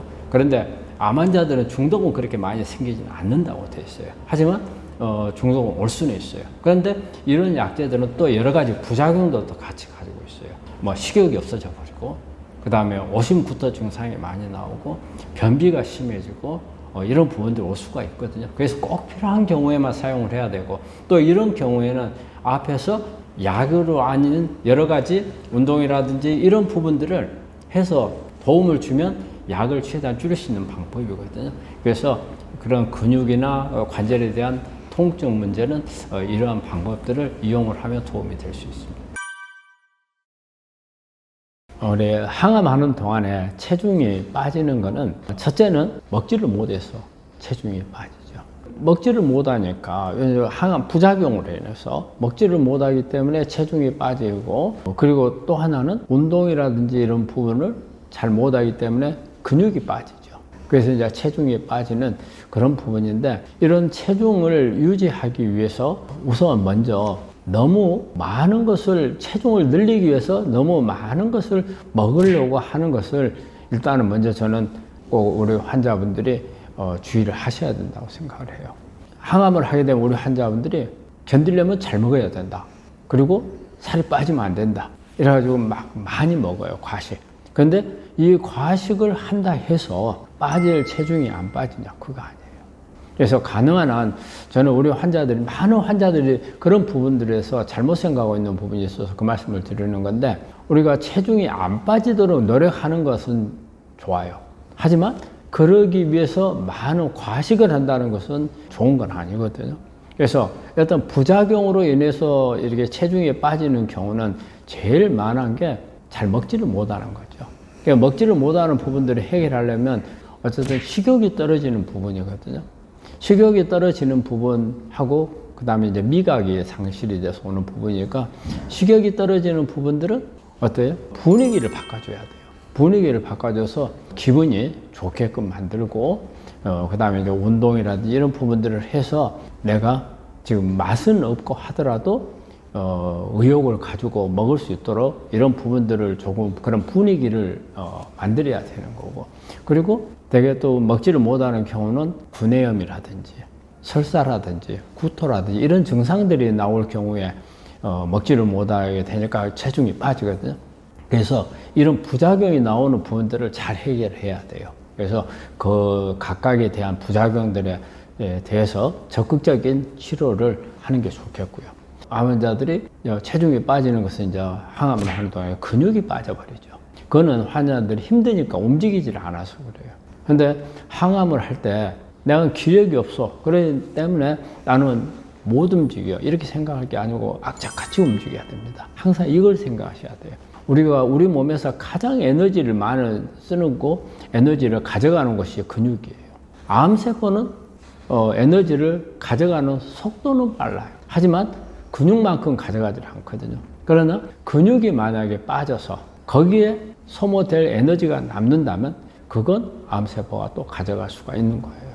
그렇기 때문에 체중은 체중대로 빠지고 암세포 성장에 오히려 도움을 줄 수가 있기 때문에, 그래서 체중 관리를 해야 되는데, 일단은 체중 관리는 이렇게 운동이라든지, 그리고 또 분위기가 좋아야 하죠. 그래서 일단 수면이라든지 스트레스 관리, 음식을 먹기 힘들 때 좀 더 새로운 환자가 먹기 좋은 이런 조리법도 좀 동원하는 게 좋을 수가 있어요. 좀 더 부드럽고 자극이 덜하고, 그래서 어떻게 해서든지 환자가 먹을 수 있도록 만들어 줘야 체중 저하가 오질 않습니다. 우리가 일단 소화는 우리 입에서 시작을 해서 항문 있는 데까지예요. 모든 장에서 소화 문제. 그렇기 때문에 소화를 잘 되기 위해서는 이 과정에서 다 좋아야 돼요. 그래서 우리 몸에 일단은 우리가 소화가 잘 되려면 먼저 우리 머릿속에서 소화를 하기 위한 준비가 돼야 돼요. 그러면 우리 뇌에서는 어떠냐면 음식은 하루에 3번 들어온다고 생각을 하는 거죠. 일반적으로 아침, 점심, 저녁이 들어온다고 생각을 해요. 그러면 우리 뇌에서는 우리 주인은 아침에 8시에 항상 밥을 주더라. 그러면 8시쯤 되면 우리 뇌에서는 이제 음식이 들어오니까 소화를 해야 되겠다 해서 소화 준비를 해요. 그리고 점심은 예를 들어서 12시다. 그러면 12시에 준비를 하는 거거든요. 그럼 가능한 한 그 시간에 맞춰서 음식을 먹는 게 소화에 도움이 되죠. 왜? 머릿속에서 이미 준비가 됐으니까. 그리고 또 우리가 이제 음식이 들어와요. 입으로 들어왔어. 입으로 들어오면 우리 위나 작은 창자에서는 이제 좀 있으면 씹어서 음식이 내려온다. 그러면 이거에 대한 또 준비를 하는 거예요. 그래서 이게 준비하는 동안에 우리 입안에서 아주 여러 차례 천천히 이렇게 씹어주는 게 좋아요. 그래서 어느 정도 입에서 감당할 수 있는 소화 효소 아밀라제죠. 이거에 의해서 약간은 소화를 시키고 그리고 위로 넘기는 거죠. 그래서 자주 씹는 게 중요하고 그리고 천천히 시간이 너무 빨리 음식을 먹게 되면 우리 혈당 수치가 순간적으로 올라갔다가 떨어져요. 그렇게 되면 순간적으로 올라가는 것 때문에 많이 한꺼번에 올라가니까 인슐린이 너무 많이 나오게 돼 있어요. 그럼 나중에 인슐린 저항이 되죠. 그래서 나중에 어떤 비만도 문제가 되고 암도 문제가 되고 암에 나쁜 영향을 줄 수밖에 없다. 천천히 먹는 게 좋고 그리고 음식을 먹을 때 물 같은 것을 먹을 때도 물을 같이 먹는 것은 아주 안 좋은 습관이에요. 물을 많이 마시게 되면 음식을 먹으면서 물을 마시면은 위산이 희석이 돼요. 그래서 희석이 돼버리니까 우리 위에서는 위산이 나와가지고 이 위산이 단백질을 녹인단 말이에요. 이 위산의 산성도가 1 정도 되거든요. 그런데 물을 먹어버리면 희석이 돼서 단백질 소화가 잘 안 되죠. 그리고 이제 어때요? 우리 암 환자들이 이제 소화하기에 이제 어려운 부분들을 보자면 암 환자들은 특히 이제 항암을 하거나 방사선을 하거나 그러면 이제 장 손상을 입어서 이렇게 오는 부분들이 있기 때문에 일단 뭐 구강에서 어떤 그 염증이 생기지 않도록 하는 게 중요하고 그리고 또 위장 장애가 오는 것을 오지 않도록 예방을 해야 되고 만약에 위장 장애가 있다면 그 부분은 빨리 개선을 해야 되고 그리고 어떤 우리 작은 창자나 대장에서도 마찬가지로 여러 가지 변비 문제라든지 이런 부분들을 해결을 해야 되고 그래서 우리가 변을 보는 것도 상당히 중요하거든요. 그래서 우리 환자분들은 소화하는 데 있어서는 식이섬유 같은 것을 많이 먹는 게 중요하고 그런데 이 부분이 소화가 잘 안 되고 하는 경우에 우리가 소화제를 저희는 먹는 것을 권하거든요. 그런데 우리 환자분들이 소화제도 약이니까 안 먹는다고 하는 분들이 있어요. 근데 그거는 잘못 생각하신 거예요. 우리 소화제는 이 효소가 몸 안에 들어가지 않습니다. 우리 장에서 음식들 소화하는 그런 역할만 하거든요. 그래서 이 소화제를 먹는다 해서 내 몸 안에서 나오는 소화제가 안 나와가지고 오히려 우리가 마이너스다. 우리가 스테로이드 같은 그런 개념을 가지고 있는데 그건 아니기 때문에 소화제 특히 췌장이라든지 간이라든지 이런 부분들에서 어떤 항암이나 이런 효과로 인해서 잘 효소가 잘 안 나오는 경우에는 우리가 소화제를 먹어서 도와주는 게 훨씬 더 도움이 됩니다. 우리 암 환자분들한테는 소화 문제가 상당히 많이 있는데 이런 부분들을 잘 고려해서 하시면은 도움이 될 겁니다. 우리 암 환자들은 항상 피곤하죠. 피곤하고 또 이제 항암을 하게 되면 더 피로도가 쌓이게 되고 그래서 암 환자가 피로를 하다는 것은 즉 뭐냐면은 에너지 생산을 많이 못하기 때문에 그런 경우가 있고 또 암세포가 성장을 하면서 에너지를 다 빼들어 가잖아요. 빼들어 가서 피로도가 쌓이게 되고 또 이 항암을 하거나 하면은 여러 가지 증상들이 통증이라든지 오심, 구토라든지 뭐 설사 그리고 구내염 여러 증상들 이런 부분들이 다 같이 겹치면서 피로가 쌓이는 거거든요. 그래서 가장 기본적인 거는 일단 에너지 생산을 늘려야 돼요. 에너지 생산을. 그러려면 에너지 생산은 우리 세포에 있는 미토콘드리아에서 에너지를 만드는 거거든요. 이 부분을 활성화를 시켜줘야 돼요. 그러면 미토콘드리아는 우리 몸에서 에너지를 만드는 발전소 역할을 하거든요. 우리가 이 발전소에 충분하게 에너지를 생산할 수 있도록 도와주는 게 우리가 균형이 있는 식단을 잘 해야 되겠죠. 영양가 있는 부분들을 해야 되고 그리고 특히 비타민 B계통의 비타민들이 에너지를 만드는데 부속으로 이용하거든요. 발전소에. 그래서 비타민 B계통을 많이 좀 섭취를 해야 되겠고. 그리고 마그네슘이 또 여기에서 그런 역할을 하거든요. 마그네슘도 충분하니 마그네슘은 야채 속에 많이 들어있죠. 이런 부분들을 많이 먹어야 되겠고. 그리고 이런 미토콘드리아에서 에너지를 만들다 보면 산화물들이 많이 나오거든요. 그래서 비타민 C라든지 그리고 알파리포이스라든지 뭐 L카니틴이라든지 이런 부분들이 많이 함유되어 있는 이런 음식들을 섭취를 해서 피로를 줄이는 방법이 가장 중요하고요. 그리고 또 피로를 오게끔 하는 부분을 막는 것 중에 하나가 운동이에요. 운동을 하게 되면은 그만큼 우리가 또 근육을 강화를 하고 그래서 기력이 올라오잖아요. 또 운동을 하게 되면 햇볕을 많이 봐요. 우리 햇볕을 많이 보면 세로토닌이 많이 만들어지거든요. 그럼 우리가 피로를 느끼는 게 상당히 줄어드는 그런 효과가 있어요. 그리고 또 우리가 피로를 오게 하는 것 중에 하나가 우리 암 환자분들이 잠을 잘 못 자거든요. 수면 장애가 많죠.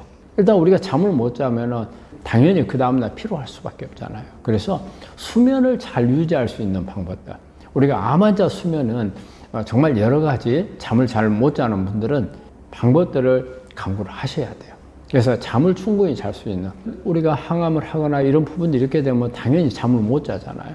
근데 이것을 항암을 하고 그러기 때문에 당연히 잠이 안 온다 이렇게 생각하기보다는 그런 상황에서 어떻게 해서 잠을 더 잘 수 있는가 이런 방법들을 강구하는 게 좋고요.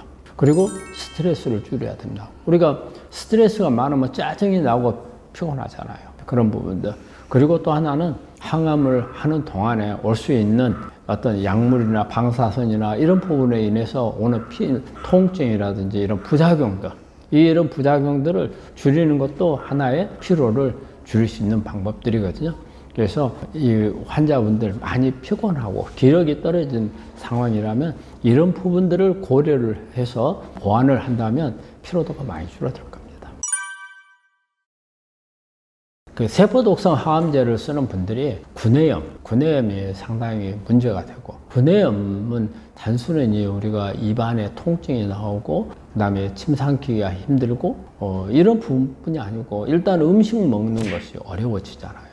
그래서 구강을 어떻게 해서든지 항암을 하는 동안에 구강에 상처를 입지 않고 염증이 생기지 않고 할 수 있어야 되거든요. 그래서 구강 위생이 아주 중요합니다. 그래서 일반적으로 우리가 항암을 하기 전에 저희들은 우리 환자한테 시작하기 전에 어떤 이빨이나 그 다음에 치주에 어떤 문제가 있는 치과적인 문제가 있는 부분들을 먼저 가서 뭐 치료를 받도록 하거든요. 근데 항암을 하고 있는 동안에는 이런 치료가 받기가 어렵습니다.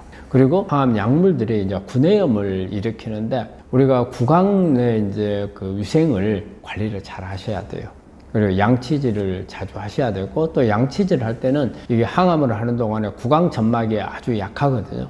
그래서 아주 부드러운 소를 이용을 하셔야 돼요. 그래서 이제 그런 구강 위생을 좀 관리를 하셔야 되고, 그리고 그 구강 점막 세포가 튼튼히 하잖아요. 그러면 우리가 항산화제라든지 항염증 효과가 있는 이런 부분들, 이런 음식 같은 것을 많이 드시는 게 좋거든요. 이런 경우는 대개 이제 채소라든지 그리고 과일 같은 거, 신선한 과일 이런 부분들이 효과가 있어요. 그래서 이제 그런 섭취를 많이 하셔야 되고, 또 하나 중요한 거는요, 입안이 건조해지면 빨리 점막이 헐어요. 그래서 입안이 건조해지지 않도록 물을 자주 마시는 게 중요합니다. 이런 부분들을 고려하면은 구강에 상당히 도움이 될 거고, 근데 이래도 안 된다, 이래도 안 돼서 정말 심한 분들이 있거든요. 그러게 되면은 어떤 진통제라든지, 그리고 또 특히 이제 미각 변화가 올 수가 있거든요. 그래서 미각 변화가 오는 경우 특히 아연 보충을 많이 하거든요. 그래서 미네랄이라든지 이런 부분들을 좀 보충하면 항암을 하는 동안에 근해염으로 인해서 힘들어지는 부분들을 조금 막아줄 수가 있겠고, 또 한 가지가 있어요. 음식을 먹을 때 음식도 뭐냐면 이게 점막이 약하기 때문에 가능한 부드럽고 거칠지 않고 딱딱하지 않고, 그리고 또 너무 자극적이지 않는 그런 음식들을 섭취하는 게 중요합니다. 우리 항암하고 있는 동안에는 입맛이 많이 변화되죠. 그거는 입맛이 변화되는 것은 어떤 맛을 느끼지를 못해서 이런 부분들이 하나가 있고, 또 하나는 미각이 변해가지고 올 수 있는 부분들이 있고, 그거는 이제 뭐 염증 같은 게. 그러니까 우리가 입맛이 떨어지는 것은 첫째는 항암하는 동안에 먹지를 못하니까 구내염 같은 게 오게 되면은 먹지를 못하고 그래서 입맛도 떨어지죠. 그리고 항암을 하고 있는 동안에 여러 가지 심리적인 요인으로 인해서 사실은 보면 기력 저하가 오고 그 다음에 피로가 쌓이고 이래 되면 입맛이 떨어지잖아요. 그러게 되면 결과적으로는 식욕부진으로 진행을 하는 거죠. 그래서 이런 식욕부진으로 가는 부분들을 막아주려고 하는 부분은 일단은 환자가 먹을 수 있는 음식이 돼야 돼. 먹을 수 있는. 내가 지금 먹기가 싫어. 먹기는 먹어야 되는데 도무지 입맛이 없어. 그럴 때는 뭔가가 환자가 조금 먹을 수 있게끔 하는 여러 가지 다양한 음식들을 준비를 좀 해보는 게 아주 중요할 것 같아요. 평소에 있는 음식 가지고는 잘 먹지를 못하는 경우 환자들을 정말 많이 보거든요. 이럴 때 뭔가가 좀 환자가 좋아할 만한 음식들을 한 번 정도 좀 바꿔가면서, 이럴 때는 환자에게 이제 자주 이제 이렇게 물어봐야죠. 그래서 이 음식도 한번 해서 먹어보면 어떻겠느냐, 저 음식은 어떻느냐, 이런 부분들에서 뭔가 좀 산뜻하게 환자가 좋아할 수 있는 음식이 있는가, 이걸 찾아가지고 해보는 게 좋고, 입맛이 없는 경우에는요, 이런 게 있어요. 구내염이라든지 소화가 잘 안 된다든지, 그래서 뭐 복통이 있다든지 아니면 뭐 속이 쓰린다든지 어떤 장 문제, 이런 부분들이 같이 겹칠 수가 있어요. 그래서 그런 증상들을 또 해결해 주는 게 우리가 입맛이 돌아올 수 있는 부분이고, 또 하나는 운동 부족. 우리가 하루 종일 움직이지 않고 있으면은 우리 건강한 사람들도 입맛이 없어져 버려요. 암 환자는 더 그렇다고 볼 수가 있죠. 그리고 또 수면 부족. 잠을 못 자면 입맛이 없어지잖아요. 그리고 스트레스. 우리가 잘 밥 먹고 있다가도 누가 옆에 와가지고 갑자기 나를 갖다 놀래게 하는 이야기를 했다든지, 뭔가 근심거리를 이야기를 했다든지, 이런 경우에 입맛이 없어지잖아요. 그렇듯이 이 환자에 대한 스트레스가 되지 않도록 그런 부분들을 보완을 해줘야 되고, 그리고 가능한 한 환자들하고 입맛이 없는 사람하고 혼자 밥 먹게 하는 게 참 안 좋아요. 혼자 먹으면 더 입맛이 없어요. 그래서 조금 뭔가 긍정적인 대화를 할 수 있고 즐거운 분위기를 만들 수 있는 몇 사람이 같이 앉아서 이렇게 음식을 먹으면 그 분위기에 휩싸여 가지고 또 환자들이 식사를 할 수가 있거든요. 이런 부분들은 심리적인 부분들하고 관련이 많죠. 그런데 이제 심리적인 부분이 아닌 미각 상실 부분이 상당히 있거든요. 우리 항암제는 이것도 입 안에도 마찬가지로 입 안에 있는 신경들도 말초신경이거든요. 그래서 항암제가 말초신경 손상을 보잖아요. 그렇듯이 구강 안에 있는 신경들, 감각을 느끼는 이런 신경들도, 미각을 느끼는 신경도 이게 말초신경에서 손상을 받습니다. 그러면은 느끼지 못하거나, 맛이 감각이 없어요. 어느 경우도 있고, 또 감각이 달라져 버리는 감각 이상이 올 수도 있어요. 뭐 아주 짠데도 짠맛을 못 느낀다든지, 아주 막 쓴맛이 나온다든지, 이런 부분들이 있을 수가 있거든요. 대개 이런 경우는 미네랄 보충을 가지고 합니다. 특히 이제 아연 계통에.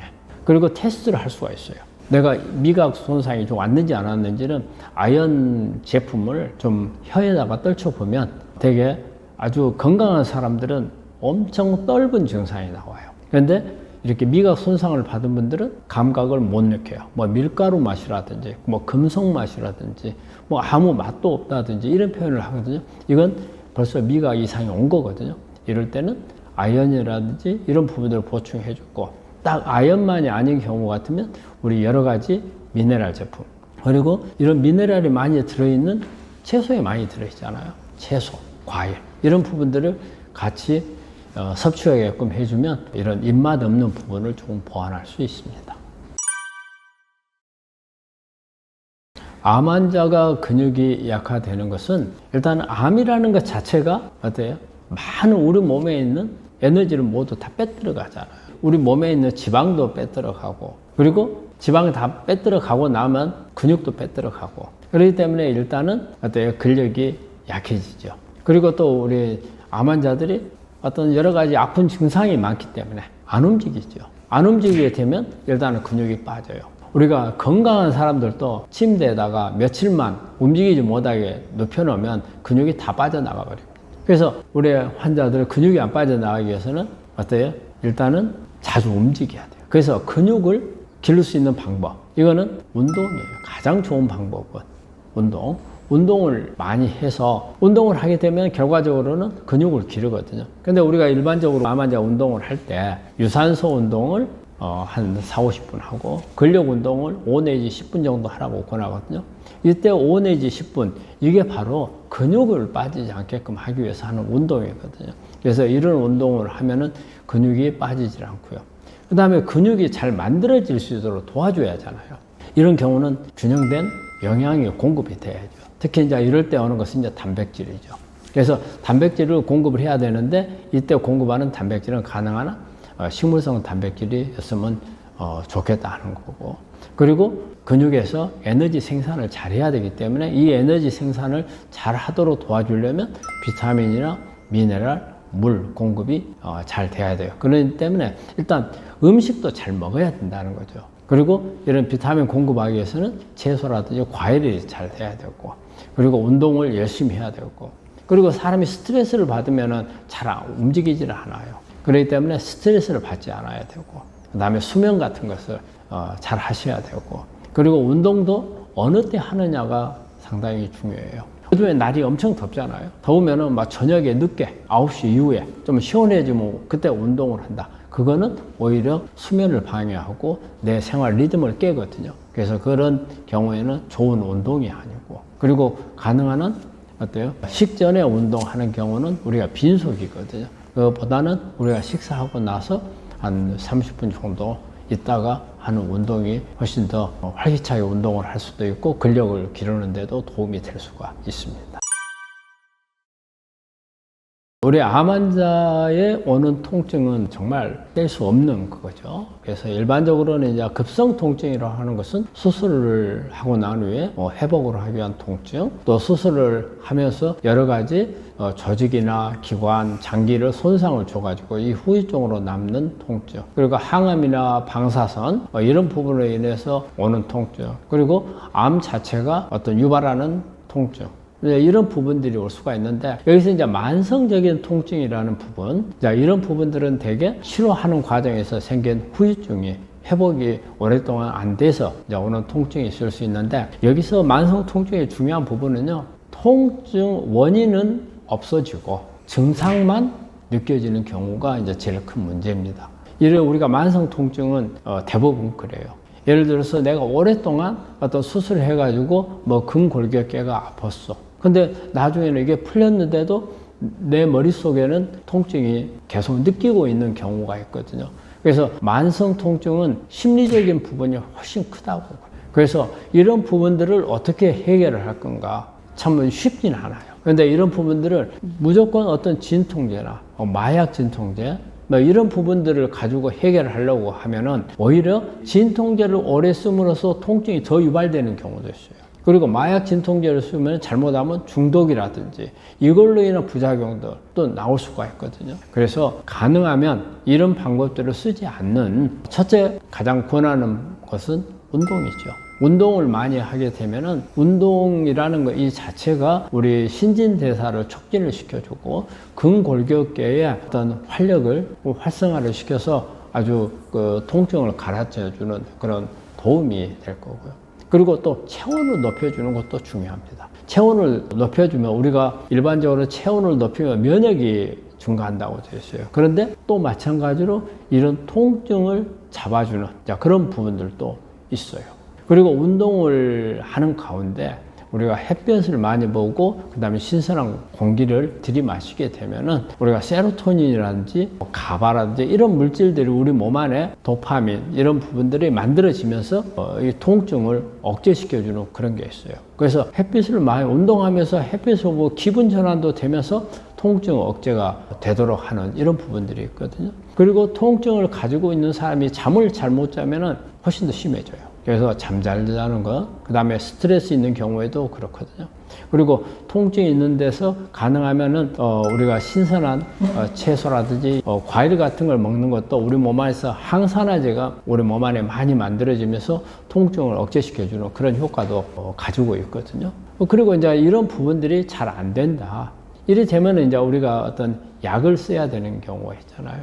그래서 이제 약을 쓰는 경우는 가능한 한 중독이 되지 않는 이런 약들은 만성 통증을 오랫동안 아프기 때문에 약에 대한 내성도 많이 생겨요. 그런데 우리 암 환자들은 특히 진통제 중에서 일반 우리 보통 엔사이드라고 하는 이런 진통제는 가능한 한 사용하면은 나중에 면역 저하가 올 수 있는 부분이 있어요. 그래서 그 엔사이드 계통에 우리가 약은 가능한 안 쓰는 게 좋거든요. 이게 보면은 이제 뭐 브루펜이라든지 또 디클로페낙이라든지 이런 약제들은 면역을 떨칠 수가 있기 때문에 가능한 한 가장 기본적으로 쓰는 뭐 타이레놀이라든지 아니면 트라마돌이라든지 이런 약제들을 쓰는 게 좋고, 그리고 마약 진통제는 최후 수단이에요. 조금 통증이 있다 해가지고 마약 진통제를 쓰는 것은 그렇게 좋지 않고요. 그리고 또 어떤 우리 정신적인 약제로서 쓰는 뇌전증에 쓰는 뭐 리리카라든지 뭐 가바라든지 그런 약제들이 있어요. 그리고 또 하나 이 만성 통증의 특징 중에 하나가 우울증이라든지 불안증을 같이 겸하는 경우가 많이 있거든요.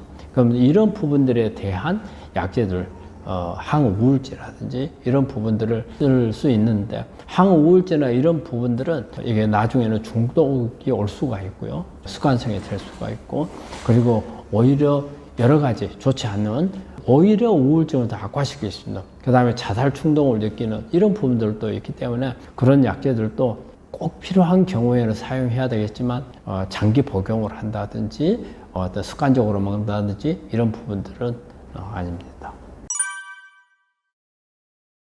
우리가 항암을 하게 되면은 피부 발진들이 많이 생기는데, 우리가 세포독성 항암제도 피부에 이런 부분들이 발생을 할 수 있는데, 특히 이 표적치료제가 피부 발진을 생기는 경우가 많거든요. 특히 이제 폐암이라든지 대장암에 사용하는 이런 표적치료제들은 얼굴이라든지 또 특히 뭐 머릿속이라든지 이런 부분들 피부에 발진들이 많이 생기죠. 자, 그러면 이제 이런 피부 발진을 관리할 때 이제 제일 중요한 것은 염증이 안 생겨야 돼요.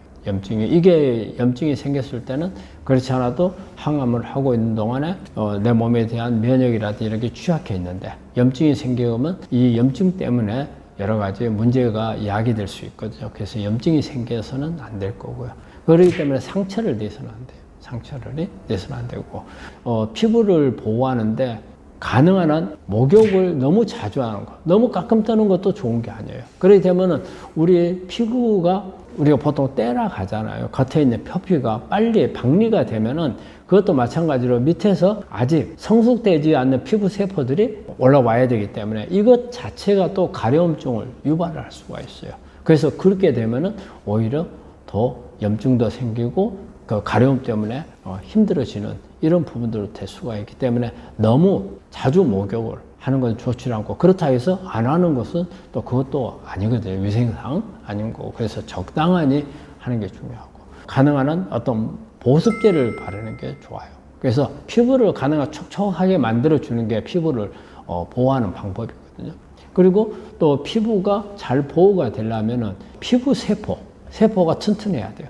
이 피부 세포가 튼튼하려면 중요한 게 항산화제. 항산화제가 아주 중요한 부분이고, 그리고 피부 세포에서도 충분하게 에너지 생산을 해야 되거든요. 에너지 생산을 하도록 도와주는 방법이 비타민 B계통, 그 다음에 산화물이 만든 걸 제거해주는 비타민 C, 그 다음에 마그네슘, 이런 미네랄, 이 부분들이 다 같이 해주는 게 좋고, 그리고 또 피부가 혈액순환이 잘 되게 도와줘야 되기 때문에 운동 같은 경우도 피부를 도와주는 거예요. 혈액순환을 좋게 해서. 그리고 또 몸을 따뜻하게 만들어준 거, 체온이 올라오게 되면 그만큼 피부 겉에 말초 혈액순환이 좋아져요. 그래서 피부를 보호할 수가 있거든요. 그래서 항암을 하고 있는 동안에 특히 표적치료제를 하고 계신 분들은 이런 부분들을 참고로 하시면 보호하는 데 상당히 도움이 될 겁니다. 우리가 항암을 하는 동안에 빈혈이 발생하는 가장 큰 원인은 골수억제예요. 골수. 그래서 백혈구도 떨어지고 적혈구도 떨어지고 혈소판도 떨어지잖아요. 그래서 이제 횟수가 늘어나면 늘어날수록 이제 빈혈이 심해지죠. 그래서 오는 경우가 가장 많은데, 예를 들어 수술 때문에 온다면 수술하는 동안에 출혈이 생겨서 오는 경우가 많겠죠. 그런데 그렇지 않은 경우를 제하고는 항암하는 동안에 약제에 의해서 골수억제가 가장 많아요. 그러면 이제 이런 빈혈을 해결하기 위해서는 어떤 방법이 좋으냐. 우리 일반적으로 우리 환자들은 이럴 때는 철분제를 먹으려고 하잖아요. 근데 철분제는 가능한 한 저는 권하지 않아요. 왜냐하면 이 암세포가 성장을 하기 위해서 몇 가지 필요한 것이 있잖아요. 포도당도 필요하고 또 글루타민은 단백질도 필요하고 그러면서 철분이 같이 또 필요해요. 그래서 철분제를 주게 되면 결과적으로 암세포가 성장할 수 있도록 도와주는 꼴이 될 수도 있거든요. 우리가 철분하고 관련해 가지고 페리친이라는 검사를 해요. 이거는 페리친은 철분을 운반하는 차고 저장소예요. 그래서 페리친이 높아진다? 이런 경우에는 암세포가 성장을 할 때 철분이 많이 필요하니까 페리친을 운반하는 차잖아요. 철분을 만약 가져가기 위해서 차를 많이 만들어 놔요. 그렇다면 어때요? 우리가 철분을 넣어주면 그만큼 암세포 성장한테 도움을 준다. 그래서 철분제를 주어가지고 빈혈을 해결해야 되겠다. 이건 좋은 방법은 아닙니다. 그럼 어떤 방법이 좋으냐? 이게 아주 급성으로 오는 빈혈, 특히 뭐 수술이라든지 수치가 막 7, 8로 떨어진다. 저는 이럴 경우에는 차라리 수혈하는 게 낫다. 이렇게 환자들한테 권유를 해요. 그런데 그렇지 않고 서서히 항암을 하는 동안에 골수가 억제돼서 조금씩 떨어져 가는 경우는 저는 우리가 비타민 C를 먹게 되면 이 비타민 C가 몸 안에 들어가면서 약간 철분을 끌고 들어갑니다. 그리고 스피루리나나 크로렐라 해조류에 보면은 여기에는 우리가 헤모글로빈의 틀이 되는 포피린이라는 틀을 여기에 가지고 있어요. 그래서 스피루리나나 크로렐라에서 포피린의 틀을 받고 그 다음에 비타민 C가 철분을 흡수를 해줘서 이게 결합이 되면은 이게 헤모글로빈이 되는 거거든요. 그렇게 해서 빈혈을 해결할 수가 있거든요. 그래서 천천히 오는 빈혈은 그런 방법으로 해결을 하고 아주 급한 꼭 지금 빨리 빈혈을 해결해야 될 경우에 차라리 저는 수혈을 권합니다. 암이라고 하는 병은 육체적인 병과 심리적인 병의 두 가지라고 돼요. 우리가 그냥 생각하면 어느 한 장기에 혹이 하나 있어서 이게 암이다 이렇게 볼 수 있죠. 그런데 암은 단순히 혹이 아니잖아요. 이게 커져가요. 그리고 또 나중에 여기에서 다른 데로 새끼쳐서 또 분가까지 해요. 아니면 없어졌다가 그 자리에서 또 재발하기도 하고 이런 부분이기 때문에 어느 한 장기에 있는 국소병이 아니고 전신질환이고 그리고 또 뭐냐면 심리적인 요인이 아주 작용을 하고 있는 그런 병이라는 거죠. 우리가 일단 암에 걸리게 되면 어때요? 불안증이 생기죠. 내가 혹시 이것 때문에 정말 나빠지지는 않을까. 그리고 또 내 가족들은 내가 아픔으로써 내가 경제력이 없어지면은 내 가족들은 어떻게 살 건지. 또 내가 사회적인 지위, 내가 막 승진이 열심히 하고 있는데 경력 단절이 와서 그 다음에 내가 어떻게 될지. 이런 모든 게 종합이 되다 보면은 이게 불안증, 우울증 이런 부분들을 보게 되거든요. 그리고 특히 여기에 경제적인 부분이 많이 관여를 하게 되면 환자분들이 위축이 돼요. 치료도 제대로 받지 못하는 이런 상황이 되기 때문에 이런 부분들을 해결하려면 사실 이제 이 심리적인 부분을 어떻게 해결할 건가 이게 상당히 중요한데 사실 이런 부분에서 우리나라는 좀 취약한 부분이에요. 심리적인 부분에 대해서 중요하게 생각을 하질 않아요. 단지 막 환자들한테 어떤 치료를 해주고 어떤 약을 쓰고 뭐 어떤 항암제를 쓰고 기능식품은 뭘 쓰고 주로 이런 쪽으로만 생각을 하는데 정작 중요한 부분은 이 심리적인 부분이에요. 그리고 이 심리적인 부분이 암에 영향을 상당히 많이 주는 게 저희가 우리가 이렇게 환자를 관찰하다가 보면은 여러 가지 우리도 감이 오는 경우가 있어요. 왜냐하면 아주 긍정적인 사람, 기수는 안 좋아, 암에 상당히 진행이 됐어. 그런데 아주 긍정적인 사람, 의외로 좋아져요. 근데 기수가 나쁘지 않아. 나쁘지 않은데 항상 불안하고 소심하고 조그마한 뭐 하나에도 일비를 하는 이런 경우에는 이게 엄청난 스트레스가 되는 거예요, 본인한테. 그래서 결과적으로는 자기가 가지고 있는 상태보다 훨씬 더 나빠지는 경우가 많아요. 그래서 이제 이런 분들, 긍정적인 사람들은 자기 나름대로 잘 헤쳐나가요. 불안감도 별로 없고. 또 모든 치료를 하는 데 있어서 항상 잘 될 거라는 생각을 많이 해요. 그게 유학 효과거든요. 유학 효과가 많이 나요. 그런데 불안하게 생각하는 사람, 이런 사람들은 생각할수록 힘들어지는 거예요. 항상 안 좋은 생각을 더 많이 해요. 불안을 조성하는, 심지어는 뭔가가 좋아졌다. 좋아진 것도 야, 나중에 좋아지다가 또 나빠지면 어떡하지? 모든 것을 부정적인 방향으로. 그러면 이런 환자들을 그냥 둬야 되겠느냐? 뭔가 긍정적으로 바꿔줘야 된다. 그래서 뭐 여러 가지 뭐 가족들이 노력도 해야 되고 또 환경적인 부분들 이런 부분들 그래도 치료하는 가운데 격려를 해주고 이런 부분도 있겠지만 마지막으로 본인 다루는 것은 본인 스스로 해야 될 부분이 있어요. 자기 자신의 어떤 치료에 스트레스를 줄이기 위해서 이때 이제 동원하는 게 어떤 심리치료죠. 그래서 가장 기본적으로 쓰는 게 이제 명상이죠. 저희가 우리 환자들한테 많은 명상을 권해봤어요. 근데 명상을 하게 되면 도움을 받는 사람도 있지만 도움을 못 받는 사람들도 있어요. 우리가 명상이라고 하는 것은 좀 우리 몸에 약간 평화스러운 기분, 차분하고 편해지는 이런 것을 느끼기 위해서 명상을 하는 건데 의외로 우리 환자들 명상을 하라고 하면은요 온갖 걱정거리만 갖다가 막 다 머릿속에서 막 떠오르는 사람들이 있어요. 이 사람들한테 명상을 계속 하라고 하면은 어때요? 오히려 근심거리만 만들어주고 스트레스만 쌓이는 그런 결과를 초래하기 때문에 그런 걸 느끼는 환자들한테 명상을 하지 말라고 그래요. 차라리 꼭 근데 명상을 한다 이럴 때는 백색 소음을 같이 동원하라고 그래요. 백색 소음이라 하면은 소음은 우리가 좋은 게 아니잖아요. 하지만 우리한테 심리적으로 안정감을 주고 평화스럽게 만들어주는 이런 소음이 있어요. 이런 거는 우리가 한여름에 요즘에 많이 하죠. 빗소리 들으면은 어때요? 기분이 차분해지고 또 어떨 때는 옛날 막 추억 같은 것도 떠오르고 그래서 좋아지는 경우가 있고 그리고 뭐 폭포 떨어지는 물소리, 시냇물 흐르는 소리, 그 다음에 새소리, 바람소리 이런 소음을 옆에서 주면서 명상을 하면은 오히려 도움이 될 수가 있고 그래서 그런데 이제 명상만 가지고 이제 되지 않는 경우는 이제 외부에서 접근을 해줘야 돼요. 이제 이런 부분들이 이제 심리치료가 되겠죠. 심리치료는 우리 암 환자들한테 가장 많이 권하고 있는 게 칼 사이먼트의 유도심상. 이거는 이제 미국에서 이제 개발해가지고 이거는 암 환자들을 위해서 개발한 심신요법이에요. 그래서 그 어떤 환자한테 스크립트 대본을 이렇게 읽어주게 되면 그걸 머릿속에서 그리면서 이게 나를 그쪽으로 내가 긍정적인 방향으로 유도를 할 수 있고 치료가 되는 방향으로 유도를 해주는 게 유도 심상이고 그리고 이제 뭐 독일의 뭐 아우토겐이라든지 MBSR이라든지 여러 가지 코칭이라든지 이런 다양한 방법들이 있어요. 이런 부분들이 내가 스스로 나를 조절하지 못하고 내 심리를 다스리지 못할 때 외부에서 그 부분들을 긍정적인 방향으로 유도해 주도록 하는 다양한 방법들이 있거든요.